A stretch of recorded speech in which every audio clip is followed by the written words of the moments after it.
Chapter 237. Kunlun Mountain. Outside the Fragrance Gardens guest room, Yaxin stood under the eaves, looking at the bright moon in the sky. Her pretty face was filled with astonishment. It could be said that she was dumbstruck. Not long ago, she was still looking at the heavy rain and wind outside, with some hidden bitterness in her heart. In the end, in the blink of an eye, the rain stopped and the dark clouds dispersed, revealing the bright moon hanging high in the sky. She had lived for more than 10 years and had never seen such a strange phenomenon. For a moment, she felt that her brain couldn't wrap around it. After looking at it for a moment, suddenly, she heard a cry from the guest room behind her. It was Sumo crying out, and his voice carried a sense of extreme pain. Yaxin was shocked and quickly turned around to look from the windowsill. She saw that on the bed in the guest room, Sumo's eyes were still closed, but the muscles on his face were twisted, as if he had fallen into a terrible nightmare. His body kept twisting on the bed, his legs kicking randomly, his hands tightly hugging his head, and his mouth was shouting nonsense that no one could understand. Waves of painful cries in the middle of the night really made one's hair stand on end. Yaxin didn't know what was going on, but that person was after all entrusted to her care by Su Qingjun, so she couldn't just watch and ignore him.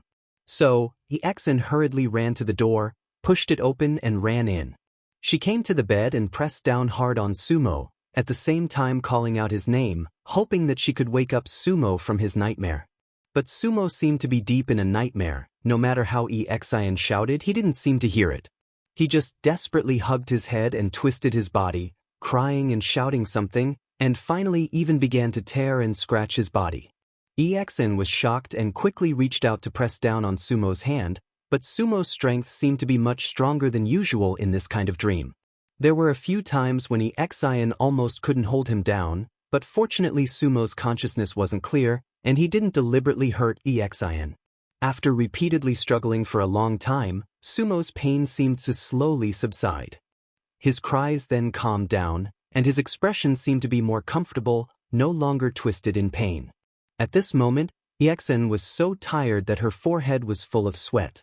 Seeing Sumo like this, she really felt relieved. She straightened up and let out a long breath, wiping the sweat off her forehead. She looked at Sumo again, only to see that the man still hadn't opened his eyes, lying on the bed as if he had fallen asleep again. Yaxin unhappily curled her lips and muttered, "So troublesome."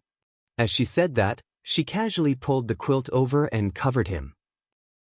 She looked around again, and after feeling that there was nothing else, she walked out of the door and came to the corridor outside the house. Because of the sudden appearance of the bright moon, and on this full moon night, the moonlight was unusually bright, as if it was daytime, the night seemed to be even brighter than before. Yaxin looked at the moonlight, and then looked in the direction of the clouds in the sky. Her expression became a little worried, and she whispered to herself, "Such a big thing happened, even if Sister Su and the others are on the way back, they must have rushed to Dongfeng to help. Really, how could such a thing happen? Pa!" Just as she was talking to herself, a sudden crisp sound came from behind her, startling Yaxin. She turned around and saw that the two windows of the guest room seemed to have been blown shut by the wind. Yaxin frowned and snorted. Suddenly, she felt a little cold, but she didn't think too much about it. It was probably because the night was too cold. She stretched out her hand to tighten the lapels of her clothes, but she suddenly remembered that long ago in the land of confusion, when Lu Chen brought her and Atsu to travel through the barren mountains and wild rivers. A faint warmth flashed through her heart, and a trace of a smile appeared at the corner of her mouth. She smiled so sweetly, but she completely didn't notice that there was suddenly a shadow quietly surging up behind her, pouncing towards her back. A strange phenomenon suddenly occurred on Kunlun Mountain. The torrential rain instantly dissipated, and a bright moon appeared in the sky. Such a strange phenomenon did not only occur on the mountain. Even Kunwu City at the foot of the mountain was affected for a moment. However, because they were too far away from the mountain, the people in Kunwu City couldn't see the shocking scene of Dongfeng collapsing. Even so, it was already shocking enough. The two people with the highest status among the demon cult of the three realms hiding in Kunwu City were undoubtedly Fan Tue and Chinhe. At this moment, they were standing on the rooftop of their houses and looking at the dark Kunlun Mountain in the distance. They had shocked expressions on their faces. Under the night sky, Kunlun Mountain appeared unusually mysterious.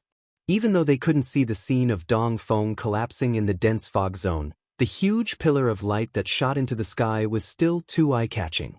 It was impossible for them not to see it. Fan Te muttered, "What exactly happened on this mountain? Why is there such a strange phenomenon?" Chen He shook his head and said, "I don't know. This is also the first time I've seen such a shocking phenomenon in my life." Fan Tue's expression suddenly changed. He said to Chen He, "Could it be that the mysterious brother in the Kunlun party has done something shocking?" Chen He was stunned for a moment. A strange expression appeared on his face. He wanted to deny it, but after thinking about it carefully, he didn't dare to deny it so recklessly. In the end, he could only let out a bitter laugh and said, "I really don't dare to make wild guesses about this. However, something big must have happened on the mountain that we don't know about."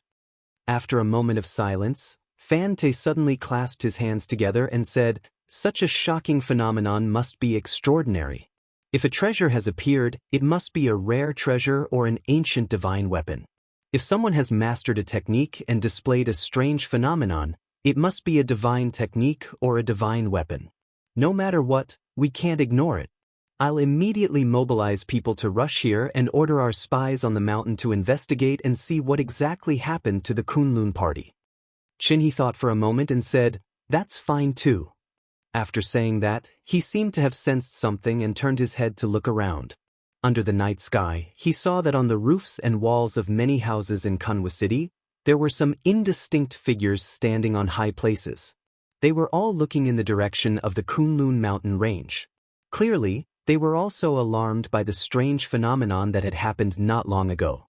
In a place even further away from Kunwa City, on a nameless mountain peak in the wilderness, the long and narrow slope at the top of the mountain was littered with the corpses of demonic beasts.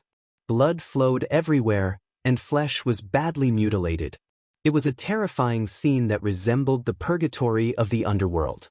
At the highest point of the mountain peak, on top of a large rock, this most primitive, most barbaric, and most undisguised life and death battle, which was beyond the line of sight of humans, had also reached its final moment. The black dog had bitterly held on until the very last moment. It had blocked off all the greedy demonic beasts that coveted its flesh and blood. It had kicked and bitten to death every obstacle that blocked its path. When it finally reached the highest point of the mountain peak, the sky was raging with a storm. The moon on the night of the full moon that it had been looking forward to the most was nowhere to be seen. Fate was like an evil hand, tightly clutching the black dog's throat, making it unable to breathe, making it groan in pain, making it struggle madly, making it feel like success was within reach, but it seemed like it was about to fall short of success at the last moment. No one could endure such painful torture. It was the same for dogs. The black dog angrily and even madly roared at the pitch-black rain, but it was of no use. As the last of its strength gradually disappeared in the cold wind and rain, the two demonic beasts below, who had been waiting until the very last moment with terrifying patience and astonishing strength, finally began to slowly walk forward. The greedy aura could no longer be suppressed, and the sound of salivating could be heard.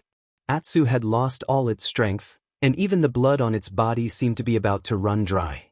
It could only fall to the ground, no longer looking at the ferocious demonic beasts that were closing in on it. Instead, it stared blankly at the dark sky, not even making a sound. Just like that, it silently waited for the arrival of death. The only eye of the black dog was shining with a lonely green light. Perhaps at this moment, it was still thinking about Lu Qin. Perhaps it was still thinking about how wonderful it would be to be able to stay by his side. A scarlet tongue and gleaming fangs drew close to Atu with heavy panting. Atu struggled for a while but still fell to the ground. Everything seemed to be destined. Until, in the night sky, in the boundless darkness, suddenly, a ray of light fell. A ray of bright moonlight. The dark clouds dispersed, the wind and rain stopped, and the bright moon leaped out from behind the dark clouds, hanging high in the night sky. The cold and clear moonlight sprinkled down quietly. Whether it was Atsu or the ferocious demonic beasts, they all looked up at the sky in horror. But after a moment, Suddenly, a dull and strange sound came from the black dog. It was a kind of crack sound, like the sound of bones rubbing against each other. Under the moonlight, it was so clear that it was a little scary. Atsu suddenly raised its head, and the green flame in its eyes gradually brightened. The greedy demonic beasts, who were close at hand, suddenly began to tremble slightly. They felt a strong aura that they had never felt before, suddenly emanating from the seemingly dying black dog in front of them. The cold night wind blew, and all things crawled. The black dog's body made strange sounds one after another, as if all the bones in its body had been broken and then reconnected themselves. The aura was like that of a king, looking down on the world, with no one in his eyes. The black dog slowly stood up. The bright moon in the sky sprinkled a beam of light, shining right on its body, wrapping it in the moonlight, and shining spots of light rose up. All the wounds on its body suddenly began to heal at a speed visible to the naked eye. Its muscles bulged and contracted, and its body seemed to be expanding rapidly. In the blink of an eye, it had grown to the size of a lion or tiger. Atsu's spirit was quickly recovering, and it even glanced coldly at the two demonic beasts that retreated. With two wails, the demonic beasts fled, leaving behind a mess of blood on the ground. Atsu seemed to be disdainful, not caring at all. It stood at the highest point of the mountain, looking up at the sky. Suddenly, it raised its head to the moon and let out a long and mournful howl. The sound shook the wilderness and echoed between heaven and earth. Awoo! Chapter 238. Lu Chen left the dense forest, feeling a little tired. No matter who it was, even if he was once a top-notch shadow in the dark world, had experienced the harshest environments and encounters, and had practiced some strange techniques that ordinary people could not imagine, as long as he was human, hiding in the dark soil for 2 days would not be an easy thing to do. At this time, the bright moon hung high in the sky, and the night suddenly became clear. Lu Chen's clothes were very dirty because of the things that happened in the dense forest, and it was even more obvious under the moonlight. However, this was not a difficult thing for him. In a remote corner not far from the forest, he took out the new clothes that he had prepared earlier and put them on. He looked like a new person, and even his complexion looked much better. Then he walked into the distance, his eyes occasionally looking in the direction of the sky and clouds in the depths of Kunlun Mountain. The huge pillar of light that shot into the sky was too shocking, and there was nothing that could block it anymore.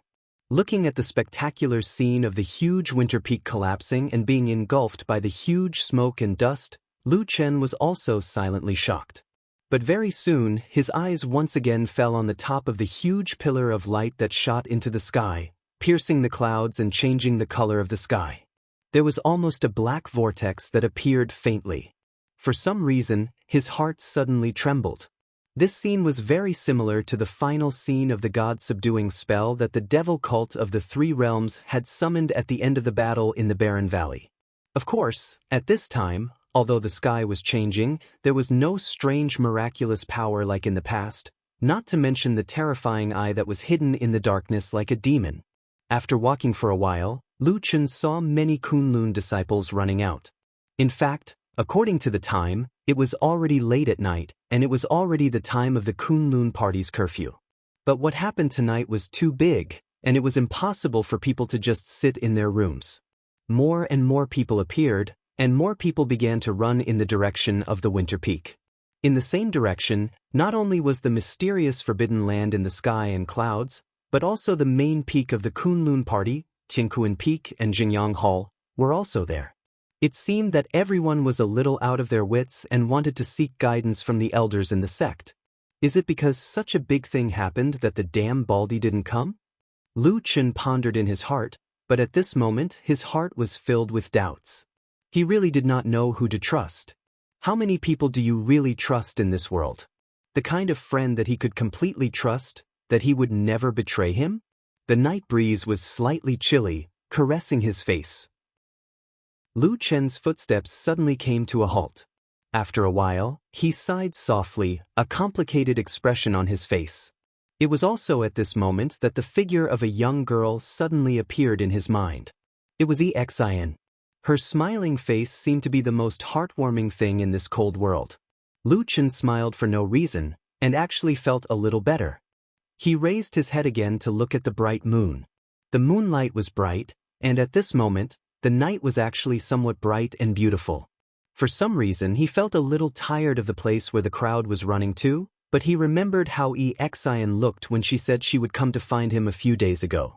Her smile seemed to have never been so clear in his heart. Lu Chen turned around and then said to himself in a low voice, "Forget it, let's go see that silly girl."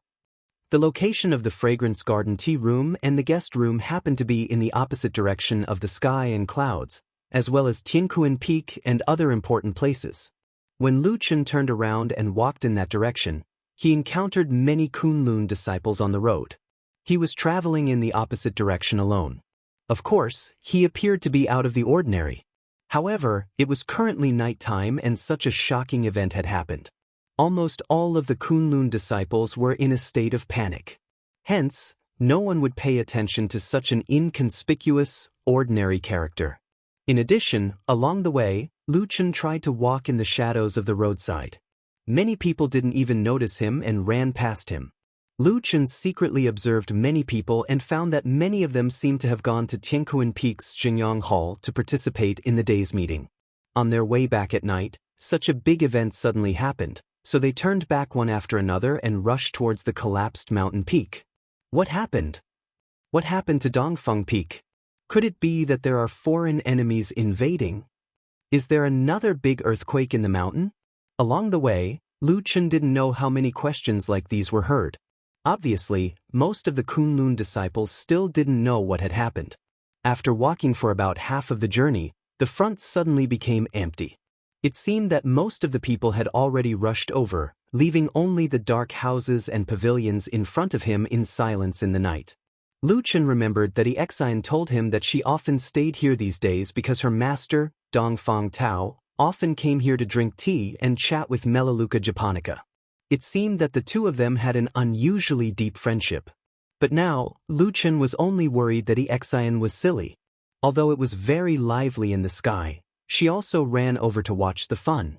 It didn't matter if he couldn't find Xian tonight, but he had a faint feeling that the damn Baldy was very likely to be there at this moment. In this world, the person that Lu Chen couldn't see through the most and was most afraid of was the damn Baldy who had raised him since he was young.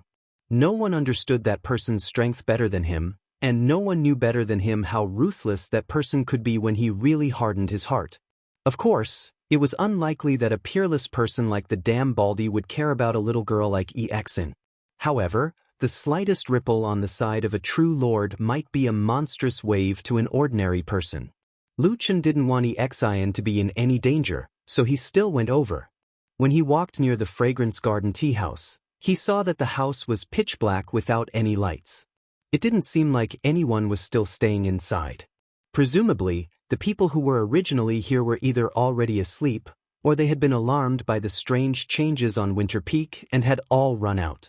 Could it be that they really sneaked over to watch the fun? Lu Chen frowned.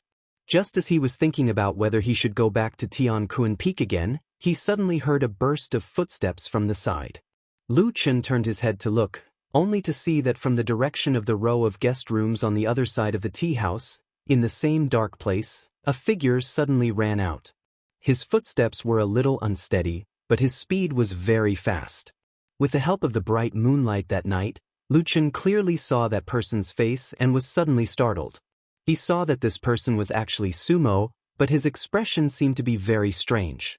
The muscles on his face were constantly twisting and twitching, and his eyes were also strangely red and white.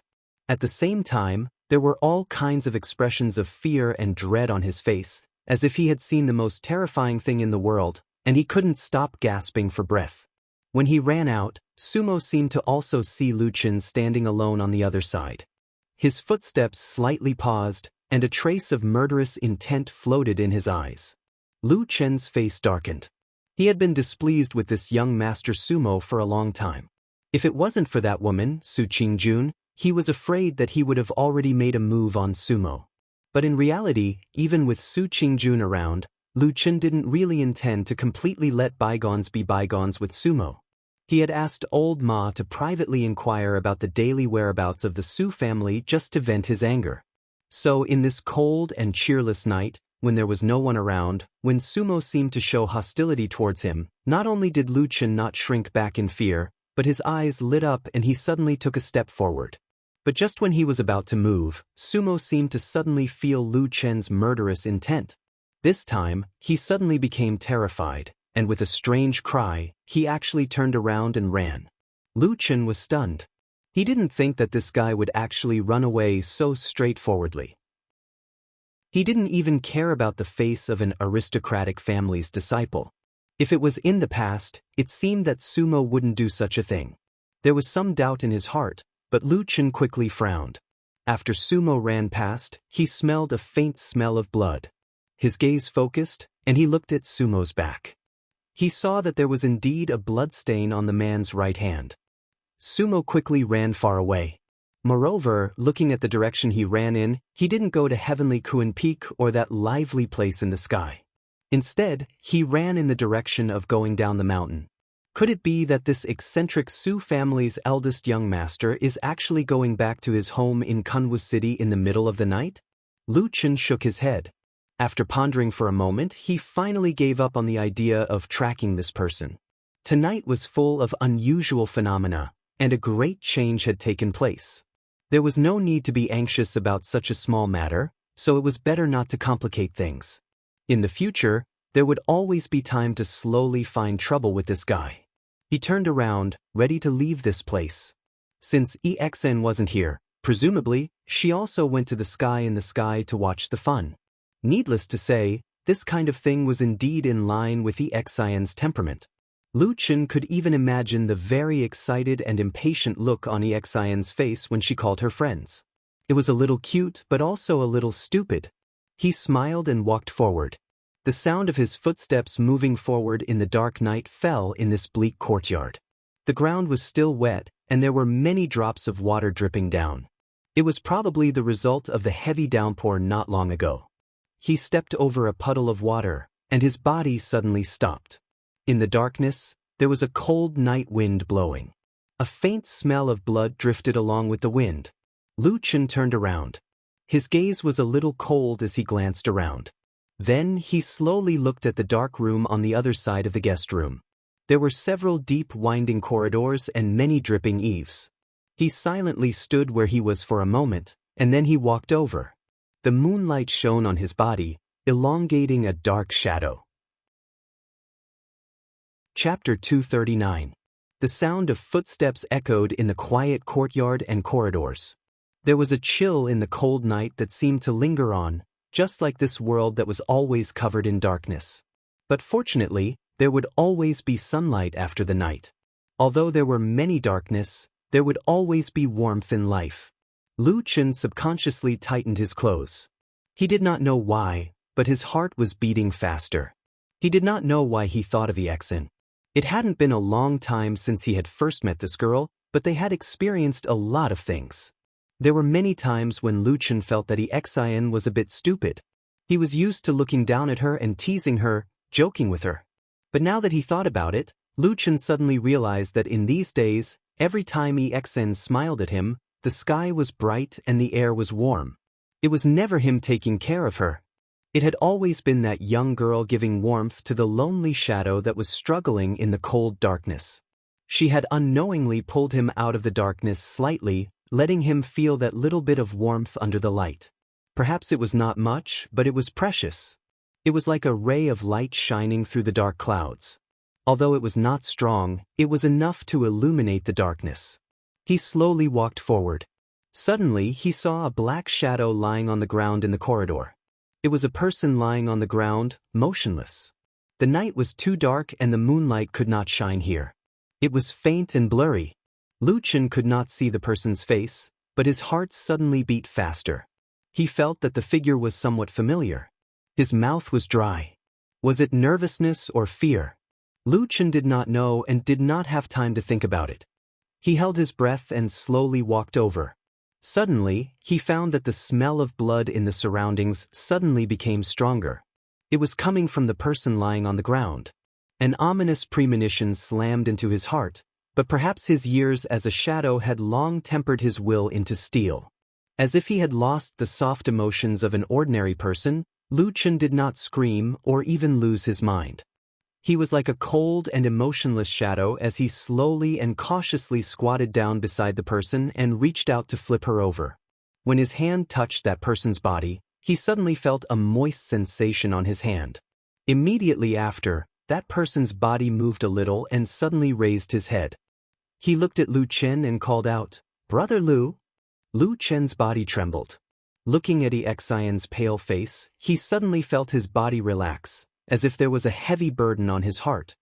He was even slightly absent-minded for a moment before bursting into laughter. Xian looked at him strangely and asked, "What are you laughing at?" Lu Chen's tears seemed to be coming out from his laughter. He waved his hand and said, "Nothing, nothing, I just want to laugh when I see you." Xian mumbled something, no one knew what she was saying. Lu Chen, on the other hand, let out a long sigh of relief. He felt that everything that had happened tonight was insignificant. He felt that the night was very beautiful, the moon was very round. Perhaps the world was not completely dark. He laughed to himself. Then when he looked down, he saw his palm, the hand that he used to push Xian's body. His smile suddenly froze on his face. Under the moonlight, his hand was blood red.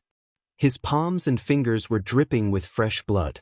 "The ground is so cold," Xian complained. Then she wanted to sit up, but she had only raised her body halfway when she suddenly lost her support and fell backwards. Lu Chen caught her and let Xian lean into his arms. He glanced at Xian's body. Her clothes were intact and there seemed to be no wounds. Then he looked at his own body. The clothes on his chest that she was leaning on were soaked with blood in just a short while. His face suddenly paled. He looked even paler than Xian's face. There was almost no blood. He carefully held Xian and moved his body forward a little. Then he looked at her back. His gaze was stunned. His body began to tremble slightly. Then he was silent. He slowly stretched out his hands and once again embraced Xian in his arms. Xian leaned comfortably on Lu Chen's chest and let out a long sigh. Her voice sounded a little low, but there was still some of her initial naivety. She said, "What happened? You don't seem to have any strength left." Lu Chen gently hugged her. His lips moved slightly. Then he said softly, "It's okay. I just need to rest for a while." Xian said, "Oh." She looked very obedient. It seemed that she had returned to the time when she was with Lu Chen in the land of chaos. She was obedient to everything he said. Lu Chen looked at her. A deep and inexplicable pain flashed through his eyes. But his expression seemed to be calm. He said as if nothing had happened, "Why are you lying on the ground?" "I don't know." Xian pouted. She looked a little angry. But soon, it seemed that she didn't even have the strength to be angry. She sighed and said, "I promised Sister Su that I would help her take care of Sumo in the guest room." "Su." Lu Chen closed his eyes and slowly said these two words. It was as if he was gritting his teeth and the sound came through the gaps between his teeth. "Yes, it's him," Xian said. "He took the medicine and has been sleeping." Then, well, it seemed to thunder and he began to shout gibberish, but then he was all right again. "I'm still standing here. I think of you, Brother Lu. Oh, the moon is good today. Hey, why is there a moon? Isn't it raining? Why did I faint? I don't know." Her voice became softer and softer. Her eyes began to close slowly. It seemed that she was very tired. Lu Chen looked at the girl in his arms.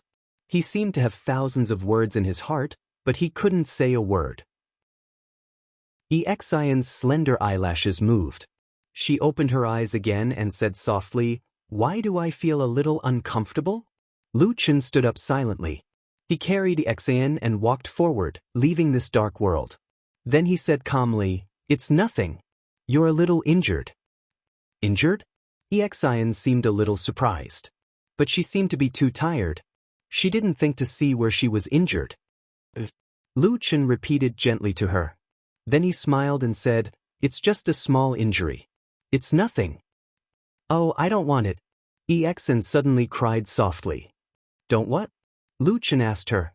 At the same time, he had already walked out of the corridor and walked down the mountain. Iexine frowned. She seemed to be afraid and disgusted. She pouted and said, "I don't want that kind of bug.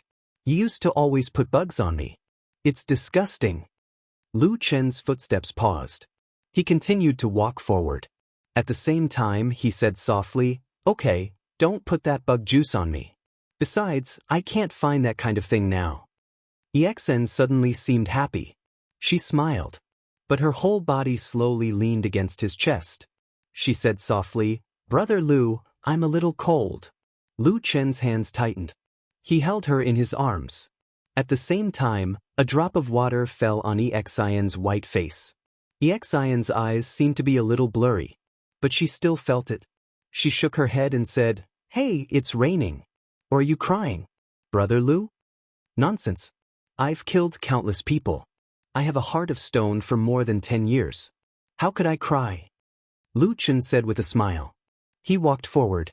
Then, a drop of water fell from his cheek and fell on Exine's chest. Exine answered. She seemed to completely believe Lu Chen's words. But after a moment, she asked again, "Brother Lu, can you cure my injury?" I said it's a small matter. The medicine will cure it. Don't worry. Lu Chen said. But I don't want to stay here. Exine said. I'll take you away. Lu Chen said immediately. His tone was as firm as steel, as if this was the right thing to do, as if everything was only natural. Where do you want to go? Lu Chen asked. Exine's head was completely leaning on his chest. Her eyes were slightly closed.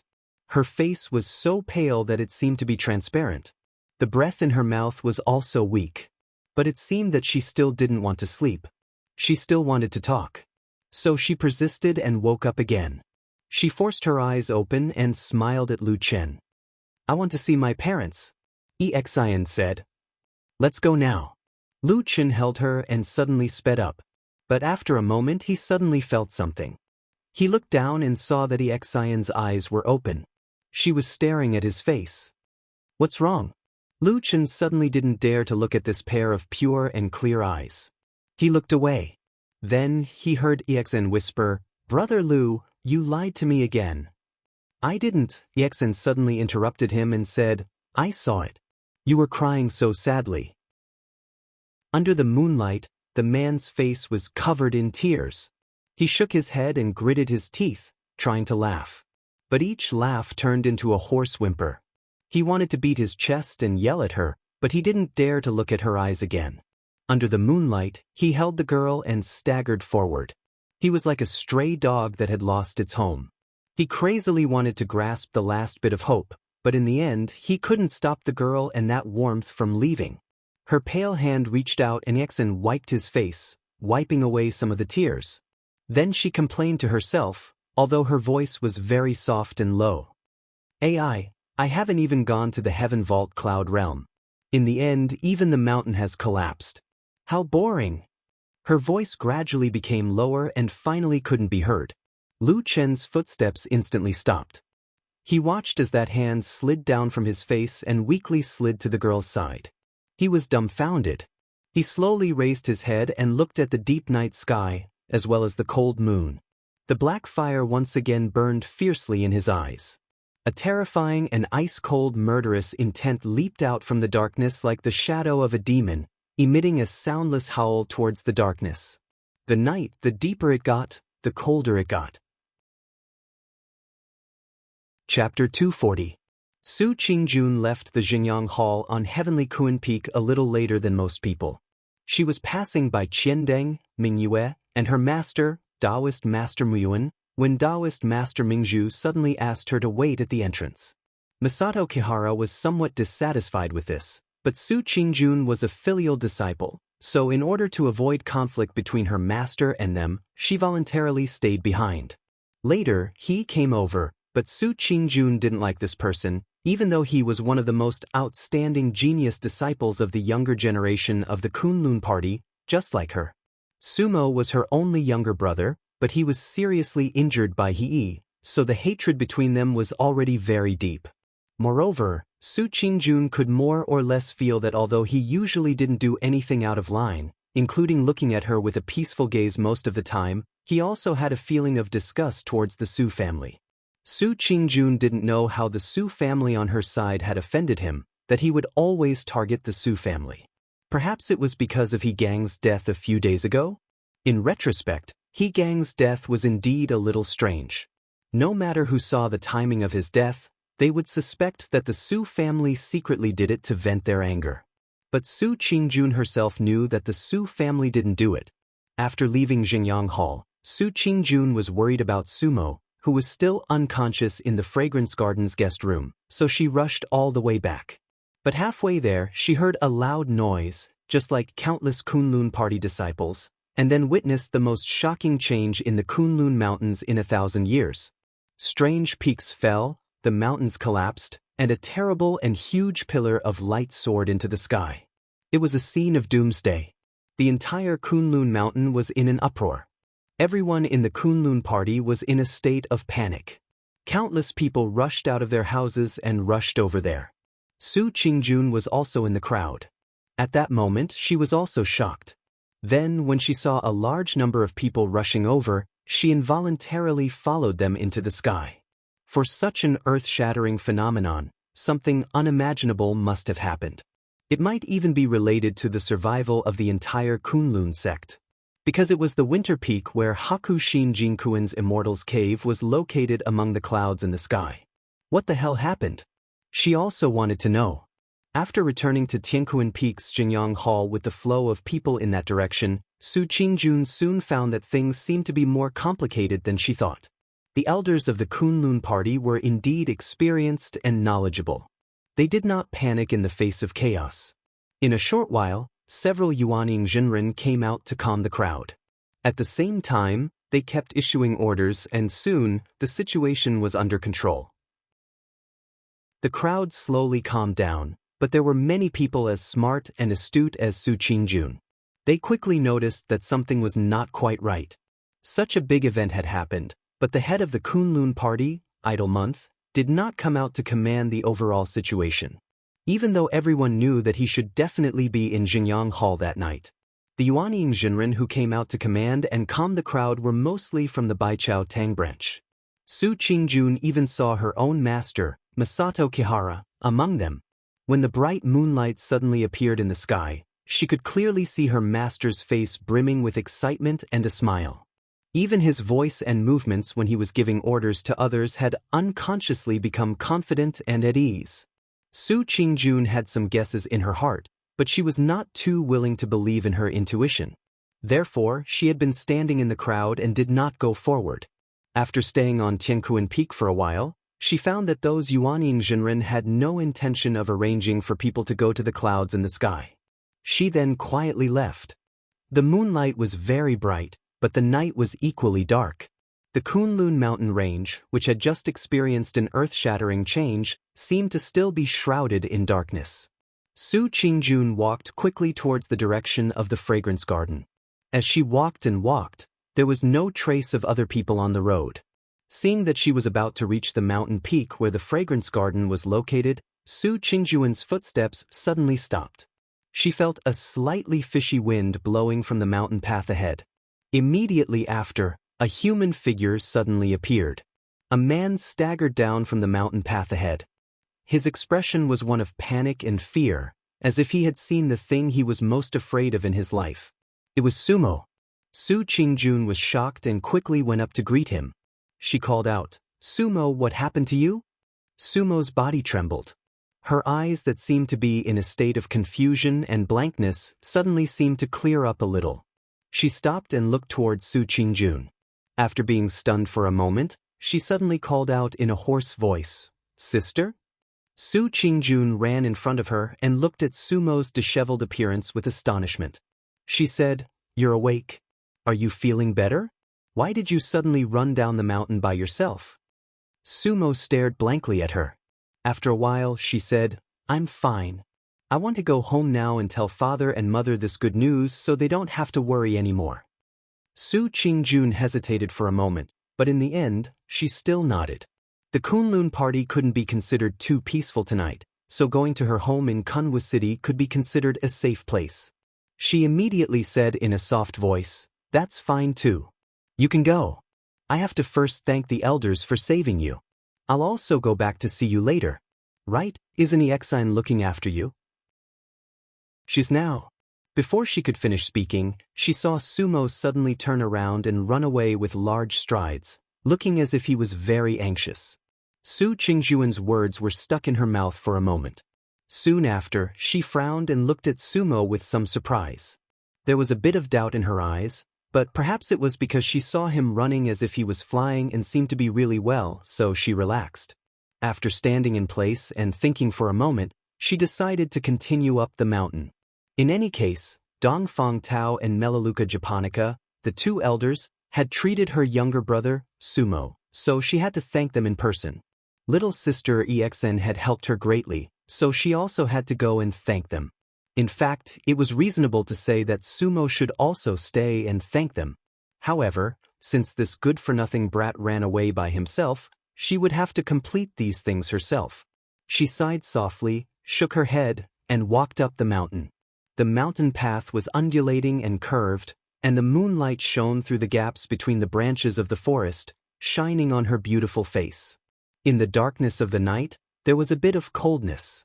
After walking for an unknown amount of time, probably halfway up the mountain, Su Qingjun suddenly heard the sound of footsteps coming down from the mountain.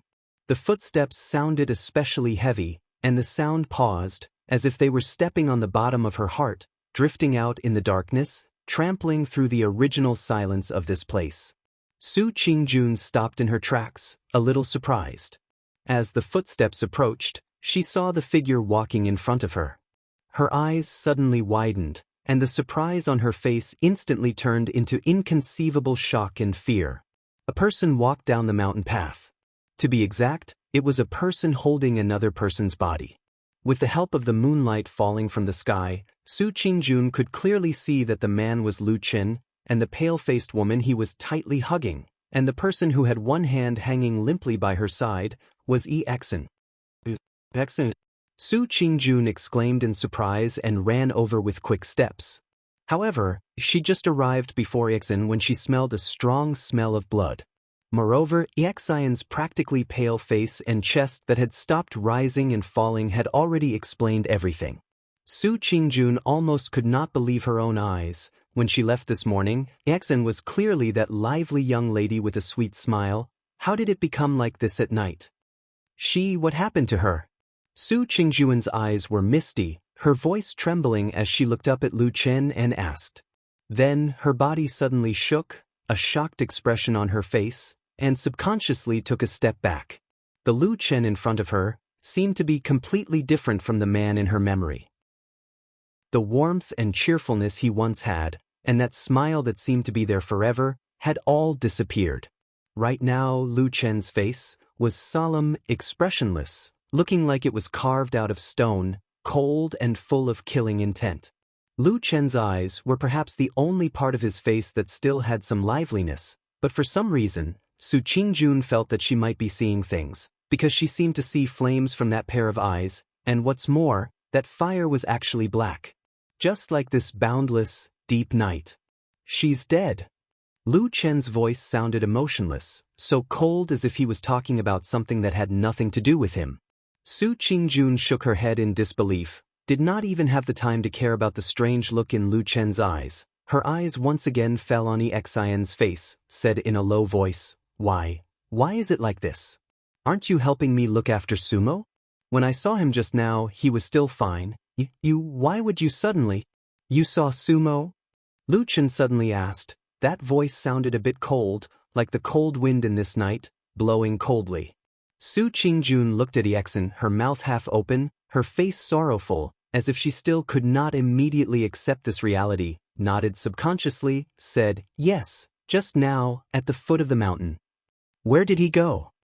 Su Qingjun said, He said he wanted to go home first, so I let him go, said I wanted to come over to thank Exien and her master, and we'll go back later. Lu Chen suddenly stepped forward, and Su Qingjun was startled, hurriedly stopped him, said, Where are you going? What is going on with Exien? Lu Chen suddenly turned his head, coldly looked at her. In that pair of eyes, there seemed to be a ghost fire flickering, the dark flames suddenly flourished, an icy bone-piercing chill seemed to hit her in the face. Su Qingjuan's whole body turned cold, her heart greatly alarmed, retreating 2 steps back. At that moment, she actually felt so clearly that terrifying killing intent directly enveloped her body. Chapter 241. That killing intent was so dense that it was almost tangible, like an ice-cold blade piercing through the air. Moreover, it faintly carried a primitive, ancient, and even barbaric aura of killing intent that Su Qingjun had never seen before. That was an undisguised killing intent. Su Qingjuan's face was slightly pale, and one of her hands even subconsciously reached out to grab the treasured sword that she was wearing. However, although Lu Chen's eyes were cold and filled with killing intent, he did not make any further movements. Instead, when he saw Su Qingjun take 2 steps back to make way for the mountain path, he silently carried EXN and quickly walked down the mountain. When he walked past Su Qingjun, perhaps it was an illusion, but Su Qingjun seemed to feel that behind this man's terrifying killing intent, his footsteps seemed to slightly pause, like a small ripple suddenly appearing in a pool of stagnant water. The night was deep, the night wind was cold, and behind him was a long shadow of darkness. The moonlight was mostly blocked by the shade of the trees, and in the end, his face could not be seen. He stood in the darkness. He walked in the shadows. This cold and lonely night was ice cold, and the only place that had a bit of warmth was beside him. It was that woman. In the midst of confusion and shock, there was still some concern in her clear eyes. He still remembered, her hands were soft, and she once hugged him so warmly. In the darkness, it was too cold and lonely, and he really did not want it to be like this. But at that moment, he suddenly thought of Dingdang, the girl who was buried in a lonely grave. Then, there was an even more cheerful and lively girl who was as warm as the sun in the sky.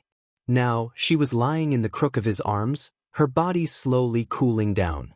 They all laughed and cried by his side, like sunlight shining into the darkness, like a rainbow falling into his heart. They were the only warm colors in his dark life, and then they all silently left. His heart turned cold, like frost and iron, cutting off the warmth that was so close to him. Even if there was a moment where he wanted to grab onto that last bit of warmth, he would not be able to do so. So he didn't turn around, didn't speak, didn't look at her, he didn't do anything.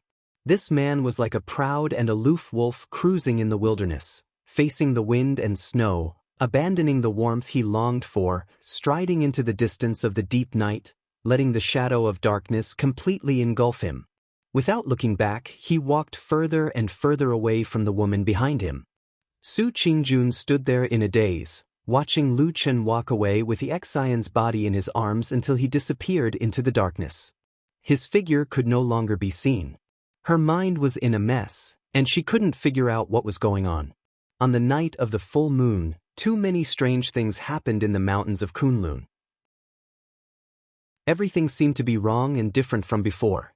Her heart was in a mess, and she didn't know why she always had a feeling of fear. She seemed to have thought of something, but that cold feeling that made her tremble made her almost instinctively want to give up thinking. Su Qingjun closed her eyes. Standing on this deserted mountain path, she suddenly took a deep breath. She gritted her teeth, clenched her fists, frowned her beautiful and delicate brows, quietly recalling, thinking. Then her face slowly turned pale. She thought of what she had seen at the foot of the mountain. She thought of the child who had fled in panic, as if he had done something wrong and wanted to run home to hide under the wings of his parents. Then, her body suddenly shook, she opened her eyes and looked into the distant horizon, looking at the direction of the clouds in the sky. Her face instantly turned pale, muttering, "Heaven and earth power, Mount Lingshan has collapsed." She stood there in a daze, only feeling that her whole body was cold, like falling into an ice cellar. A trace of pain slowly appeared on her face. Her mouth called out in a low voice, "Sumo." In the night, Kunwa City was as tall and majestic as before, but it was no longer bustling, and the long street was deserted. Occasionally, 1 or 2 shadows ran by, but if one looked carefully, they were all stray dogs and cats. Fatty old Ma, who had always been very lazy, didn't sleep in that night. He left that secluded alley and hid in a deep and dark corner on the deserted long street.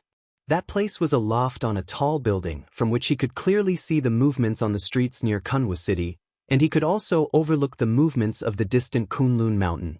Unsurprisingly, he also saw the earth-shattering scene. After being moved by it, he became even more nervous. He closely watched this big city because this was the task given to him by that person. The night grew darker. At a certain point in the night, on this deserted long street, Old Ma sat up straight and looked into the distance. He saw that under the gloomy night, there were a lot of indistinct shadows moving about in the darkness.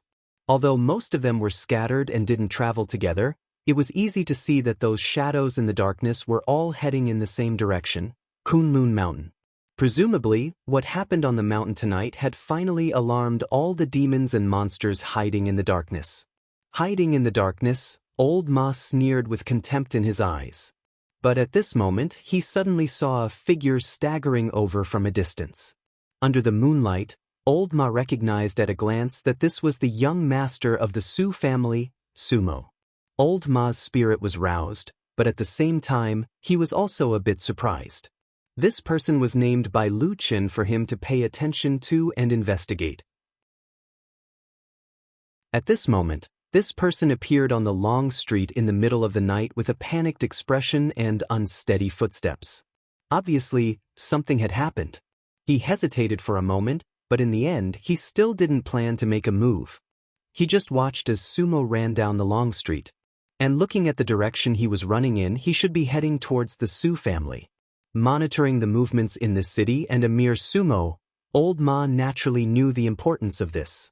But in his heart, he was also a bit bewildered. He didn't know what had happened to this person called Sumo. Just now, looking at his expression, it was as if he had really seen a ghost. It seemed that he was really quite frightened. After thinking like this for a long time without any results, Old Ma's gaze once again swept across the long street. Suddenly, his body shook and he suddenly stood up. On the long street, a man walked over. It was impressively Lu Qin. The cold night wind blew coldly through the long street. That man walked out from the darkness. He carried the body of a woman and looked ahead.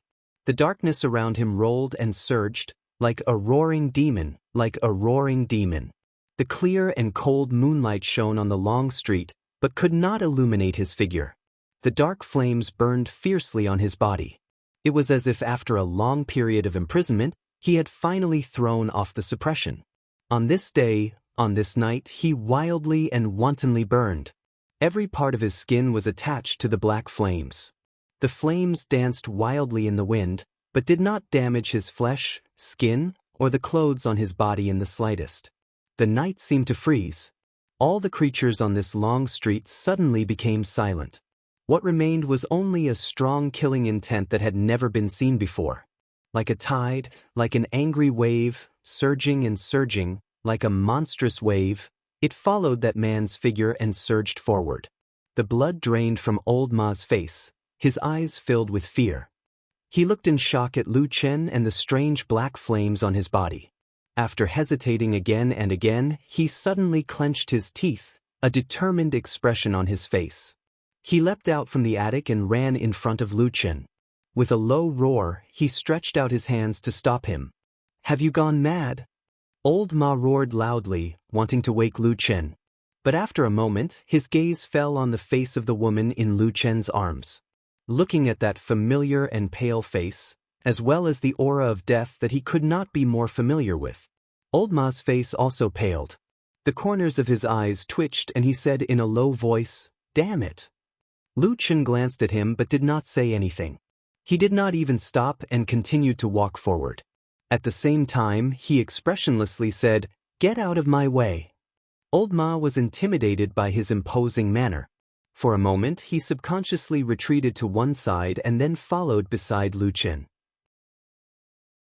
With an anxious face, he advised, "Lu Qin, don't go crazy.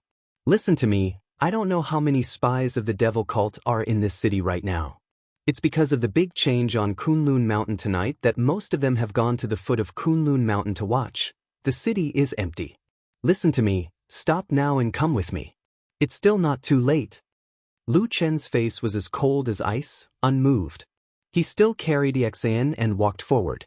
Old Ma was as anxious as an ant on a hot pan. But he did not dare to approach Lu Chen. The terrible black fire burning around him made his hair stand on end. Suddenly, Old Ma seemed to think of something and said, "Are you going to kill Sumo?" For the first time, Lu Chen's countenance changed slightly. He glanced at Old Ma. Old Ma immediately said, "I just saw him running over. He should be going back to the Su family." Lu Chen nodded and took another step forward. A footprint instantly appeared on the ground of the long street. The dark aura suddenly rose and danced wildly behind him, drowning the entire street. And the direction in which the sea of darkness was flowing was towards the Su mansion in the distance. Old Ma was so frightened that he jumped a few steps forward. He tried to stay as far away from the terrible darkness as possible. At the same time, he gritted his teeth and shouted at Lu Chen, who was almost surrounded by the darkness, "Lu Chen, don't do this. It's not worth it." Lu Chen turned a deaf ear and walked forward. The darkness roared around him. "Do you know that the matter on Kunlun Mountain has been settled? His Excellency has the overall situation under control. Next, you can stand out and live the kind of life you have been looking forward to." Lu Chen's footsteps paused for a moment. But the darkness did not stop. After a moment, he and the dark flames were already moving forward, approaching the mansion with the tightly closed gate. Old Ma roared and rushed in front of him. He stretched out his hands to stop him and shouted, "Are you crazy? You will kill yourself if you do this." With such a big movement, the people of the evil cult will definitely be aware of it. From then on, there will be countless people hunting you down. And you openly used this black fire sorcery. Under the watchful eyes of the public, even Zheng Xianmeng will not be able to protect you. Instead, he will order the Kunlun party and Zheng Xianmeng to hunt you down together. If you do this, the world will be happy to kill you. If you do this, there will be no place for you in the world. If you do this, everything in the past will be in vain. Is it worth it? Is it worth it? Is it worth it? Old Ma was forced to retreat by Lu Chen. He retreated until he reached the front gate of the Su mansion. At the same time, he was still shouting at Lu Chen at the top of his voice. When the dark aura finally neared the gate of the mansion, when Old Ma crazily roared at him a few times, "Is it worth it?" Lu Chen's footsteps finally stopped. He stood in the darkness, the black fire burning on his body. It seemed to be roaring fiercely at the darkness of the night. He quietly looked at Old Ma, whose face was full of anxiety. Then he raised his head and looked at the dark night sky. The darkness seemed to be boundless and deep like the ocean. This night was really desolate. Chapter 242. Darkness surged outside the gate of the Su mansion, and the murderous aura filled the sky. Of course, it was impossible for such a strange scene to not alarm the Su mansion. Inside the high walls, there was already a clamor of screams, but the Su family were also alert, and no one was stupid enough to open the gate. Instead, on the two sides of the high walls, there were people climbing up a few ladders, looking outside. Then the people who saw the situation outside were scared stiff, and one timid person even fell off the ladder. And on the street outside the gate of the Su mansion, Lu Chen and Old Ma were still vaguely facing each other. Old Ma gritted his teeth and stood in front of the Su mansion, blocking Lu Chen. He roared in a low voice, half anxious and half angry, "Wake up, you are no longer that young and ignorant boy. If you take this wrong step, you really won't be able to turn back." The corner of Lu Chen's eye twitched slightly, and he stood silently. His eyes slowly lowered, falling on the face of Exin in his arms. Her face was abnormally pale, but her expression was very serene, as if this chest was the most secure place for her. There seemed to be a faint trace of a beautiful smile at the corner of her mouth, and at this moment, Lu Chen even seemed to be able to hear her laughter. That girl, as usual, was laughing and scolding him, saying that he was stupid and stupid. As a person, of course, he shouldn't be so stupid. Her voice was pleasant to listen to, like the clear sound of a crystal wind chime in the wind. The cold wind blew through the long street, and the darkness floated and swayed, taking away all the illusions. In the end, she still could not speak. Lu Chen silently squatted down and gently placed Exion's body on the ground. His movements were abnormally gentle, as if he was afraid of hurting her if he used even a little force. He lowered his head, and his eyes never left Exion's face. After a moment, old Ma suddenly heard Lu Chen's voice, softly saying, "Young man." He slowly stood up and raised his eyes to stare ahead. The dark flame was burning, as if using his soul as the torch, as if it was the madness of his life's fate. From ignorance to knowledge, from youth to adulthood. From hunger and thirst to loneliness, from calmness to indifference, from light to darkness, from darkness to shadow. It had been more than 10 years. In the blink of an eye, it was still this familiar city. In those dirty corners of the night, even the aura of the shadows had not changed. Had the youngster grown up? The night shrouded his figure, and he laughed silently in the darkness. Old Ma looked at Lu Chen's expression, and his expression suddenly changed. He couldn't help but take a step forward, but a moment later, his whole body shook, and an icy chill rushed over him. The man in the darkness suddenly raised his head and roared. His expression was cold as he walked forward. This step actually had the sound of breaking through the air. The blue stone on the long street instantly shattered, and a dark shadow whizzed up, like the shadow of a carnival ghost, like a surging tide, trampling through the ice, breaking through the imprisonment. Just as I am not a teenager, and you are forever young, let this long night bloom for you, the flower of darkness that will never wither. In front of the whole Su mansion, the darkness suddenly flourished, and countless dark flames spewed out from the man's body, with the world's deepest evil, with the darkest wildness and anger surging over. Old Ma screamed and took a few steps back. He was only grazed by the edge of the black tide, but he already felt the blood in his chest churning. Old Ma turned pale with fright. He didn't dare to stay here, and immediately rolled and crawled to the side. At the same time he shouted, "Madman! Crazy! Are you crazy?" The tide of darkness surrounded Lu Chen and came to the closed door of the Su mansion. Like a storm, like a huge wave, the black tide suddenly rushed down. At that moment, the world was silent and the night was bleak. The heart of a young man, although old, is still there. A real man, even if he dies, will not regret. Boom! With a loud noise, the surrounding land and high walls all shook, and the cracking sound came thrillingly in the dark night. Under the rolling of the black tide, the thick door suddenly collapsed, directly exploding inward, turning into countless fragments that scattered in all directions, revealing a naked big hole. The dark tide was boiling, as if it had reached an extreme carnival. It suddenly danced, wrapped up all the light and darkness, and then followed the determined and angry figure, striding forward. Stepping into the door. There was a moment of silence in the Su mansion, and then there was a commotion. Screams and screams came from behind, and as far as the eye could see, there were at least a dozen people with sharp blades rushing over. Lu Chen strode forward, his face expressionless. The black tide rushed past him as if it was real. In a moment, the sharp screams tore through the night. The 3 Su family people who rushed over already had a bloody hole in their chest, and blood gushed out like a fountain, smearing the first trace of blood on this dark night. Lu Chen's footsteps paused slightly, and a strange black aura flitted across his face. It was a familiar ice-cold feeling. Once again, it was plundered from those lifeless corpses into his body, rushing through his meridians and merging into the dark 5 elements divine disk. The black fire became hotter and hotter, the black tide swayed wildly, like an unbearably hungry demon, but also like a hysterical laughter towards the world. That roar seemed to come from the 9 serene hell, terrifying and terrifying. But Lu Chen did not seem to hear it and went straight forward, killing people in his way, and breaking down trees and walls. Those ordinary guards and servants were no match for him, and almost all died in an instant under his hands. Lu Chen also turned a blind eye to the maids and servants who were running in all directions in the distance and didn't attack him.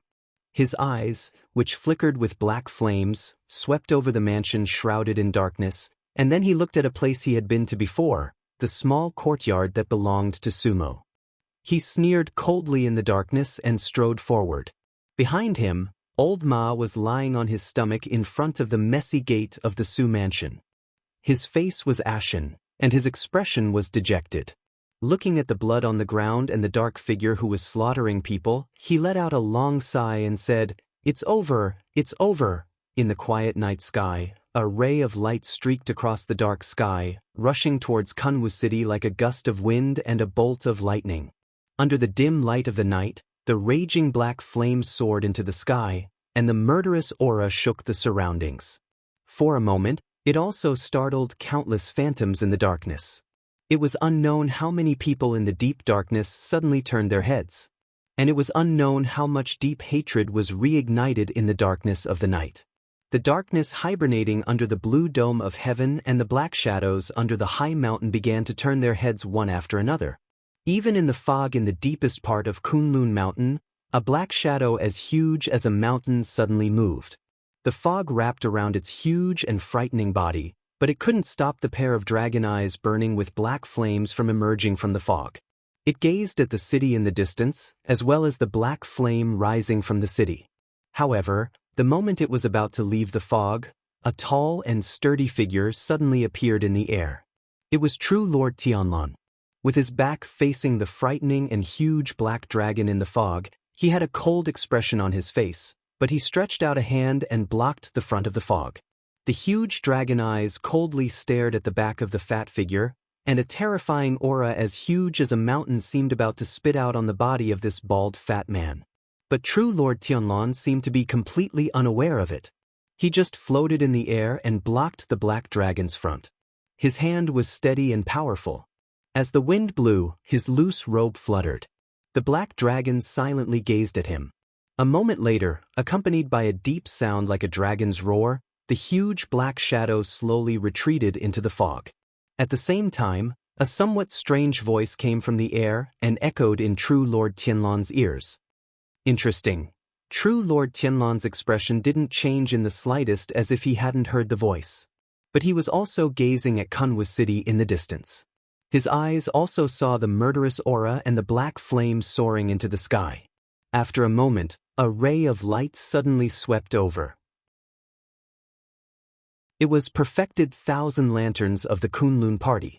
With a solemn expression, he cupped his hands toward true Lord Tianlan.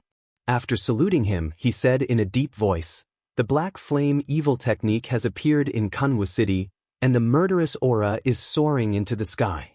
It must be an evildoer of the devil cult. Or perhaps he's vainly trying to take advantage of the chaos in our sect tonight. At this time, when the people's hearts are in turmoil, we must deal a heavy blow and show no mercy to intimidate the thieves in all directions. I want to personally lead a group of the sect's elite experts to immediately go down the mountain to suppress and exterminate the evildoers of the devil cult. I've come to ask for your order." True Lord Tianlan silently looked in the direction of Jianghu city. He wanted to say something but stopped on second thought. In the depths of his eyes, a complicated glimmer flashed. After a moment, he indifferently nodded and said, "All right." The Su residence was in a mess, but it was, after all, an aristocratic family that had existed for many years and had a strong foundation. Very soon, some cultivators with high cultivation rushed out of the residence. Some of them were disciples of the Su family, and some were cultivators invited by the Su family. Among them, many were even in the foundation building realm. It should be known that in the current cultivation world, the cultivation of the foundation building realm was already very powerful. However, on this night, Lu Chen's strange black flame was like a natural killing machine. It seemed to be the natural nemesis of these cultivators. In front of the wild and whistling black flame, all spells and divine abilities were quickly corroded and destroyed, and what followed was a cruel and merciless death. Even though Lu Chen was fighting one against many, he still didn't fall into a disadvantageous position. What was more frightening was that the surrounding cultivators who besieged him almost quickly felt a strange fact.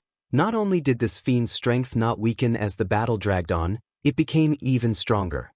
To be exact, every time Lu Chen killed a person, the black flame on his body became a bit thicker and deeper, and its power became a bit stronger.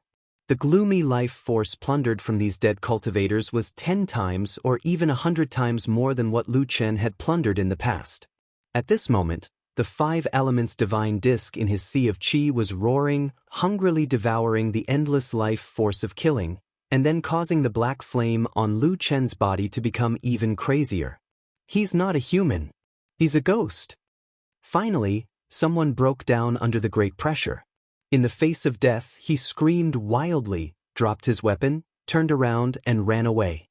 The people besieging Lu Chen roared and screamed wildly, but finally, under the attack of death, they gradually dispersed.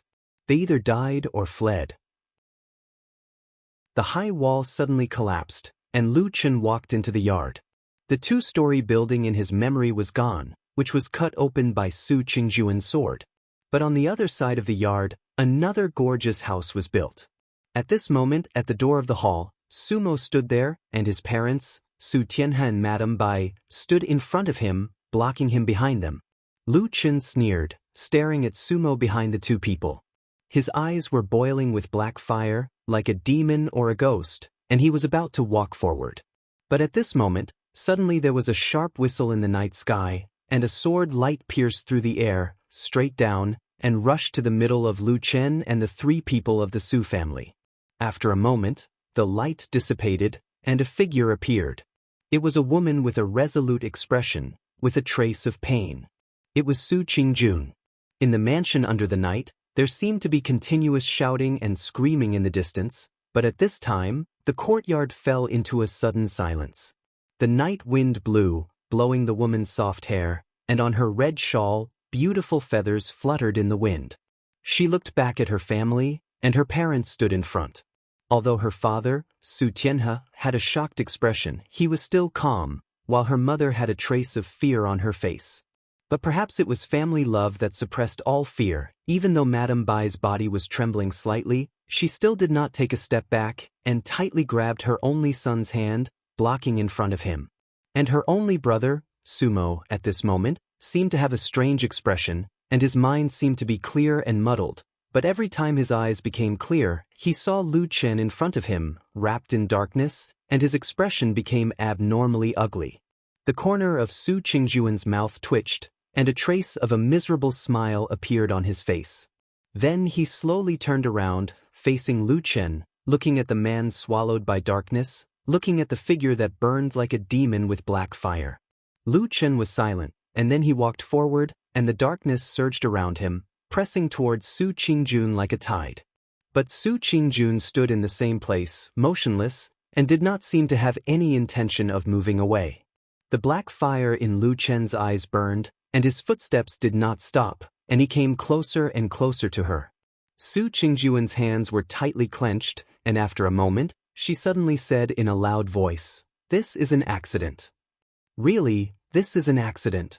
Su Qingjuan's face showed a painful expression, and she lowered her voice, saying, "I went to beg Master Exen to save Sumo, and he also gave Sumo the antidote. Everything should have been fine, unless there was a change in heaven and earth that caused the medicine to go out of control. But it was such a coincidence that Dong Feng was destroyed." Lu Chen walked in silence, and the tide of darkness had already approached Su Qingjun, and it was only a few zhang away. Even Madame Bai, who was behind him, cried out in alarm, but Su Qingjun still did not have any intention of retreating. "What happened to little sister Exen? I am also very sad. If possible, I really want to suffer in her place. I also know that no matter what I say, I can't save her life. It's Sumo's fault." But at that time, he must have lost his mind. Lu Chen. She closed her eyes and smiled bitterly. "No matter what, I really can't watch him die like this. I can only beg you, can you let him live? No matter what price you want me, or my Su family to pay, I will do it. In my life, I have never opened my mouth to beg anyone, but tonight, I beg you." Under the night, that beautiful woman said in a sorrowful voice. She bit her lips, and there was a desolate expression on her face. In her eyes, there was guilt, sadness, disappointment, and pain, as if they were all mixed together, and then she looked at the man walking in the darkness. And what she waited for was a short answer. The darkness was like a resurrected demonic dragon. Following this resolute sentence, it rose with a loud bang and pounced towards the back of Su Qingjun. And at this moment, Su Qingjun seemed to finally let out a sigh and pulled out her sword with a backhand. Clang. The sound of the sword was like a dragon's roar, and the flickering bright light left the sheath, like the autumn water sprinkling on the world, and stood horizontally in front of the darkness. That beautiful woman held her sword horizontally in front of her, her face pale, but her aura was like a mountain, like the moon, towering and erect, and actually blocked all the aura of the darkness for a moment. The moonlight sprinkled down, and her silhouette seemed so powerful, even though it was a little lonely. That was the strongest young genius of the Kunlun party in 1,000 years, the youngest Jindan friar. The ice-cold aura suddenly surged from the darkness and directly slashed at Su Qingjun from all directions. Su Qingjun let out a clear whistle, and her body rose together with her sword.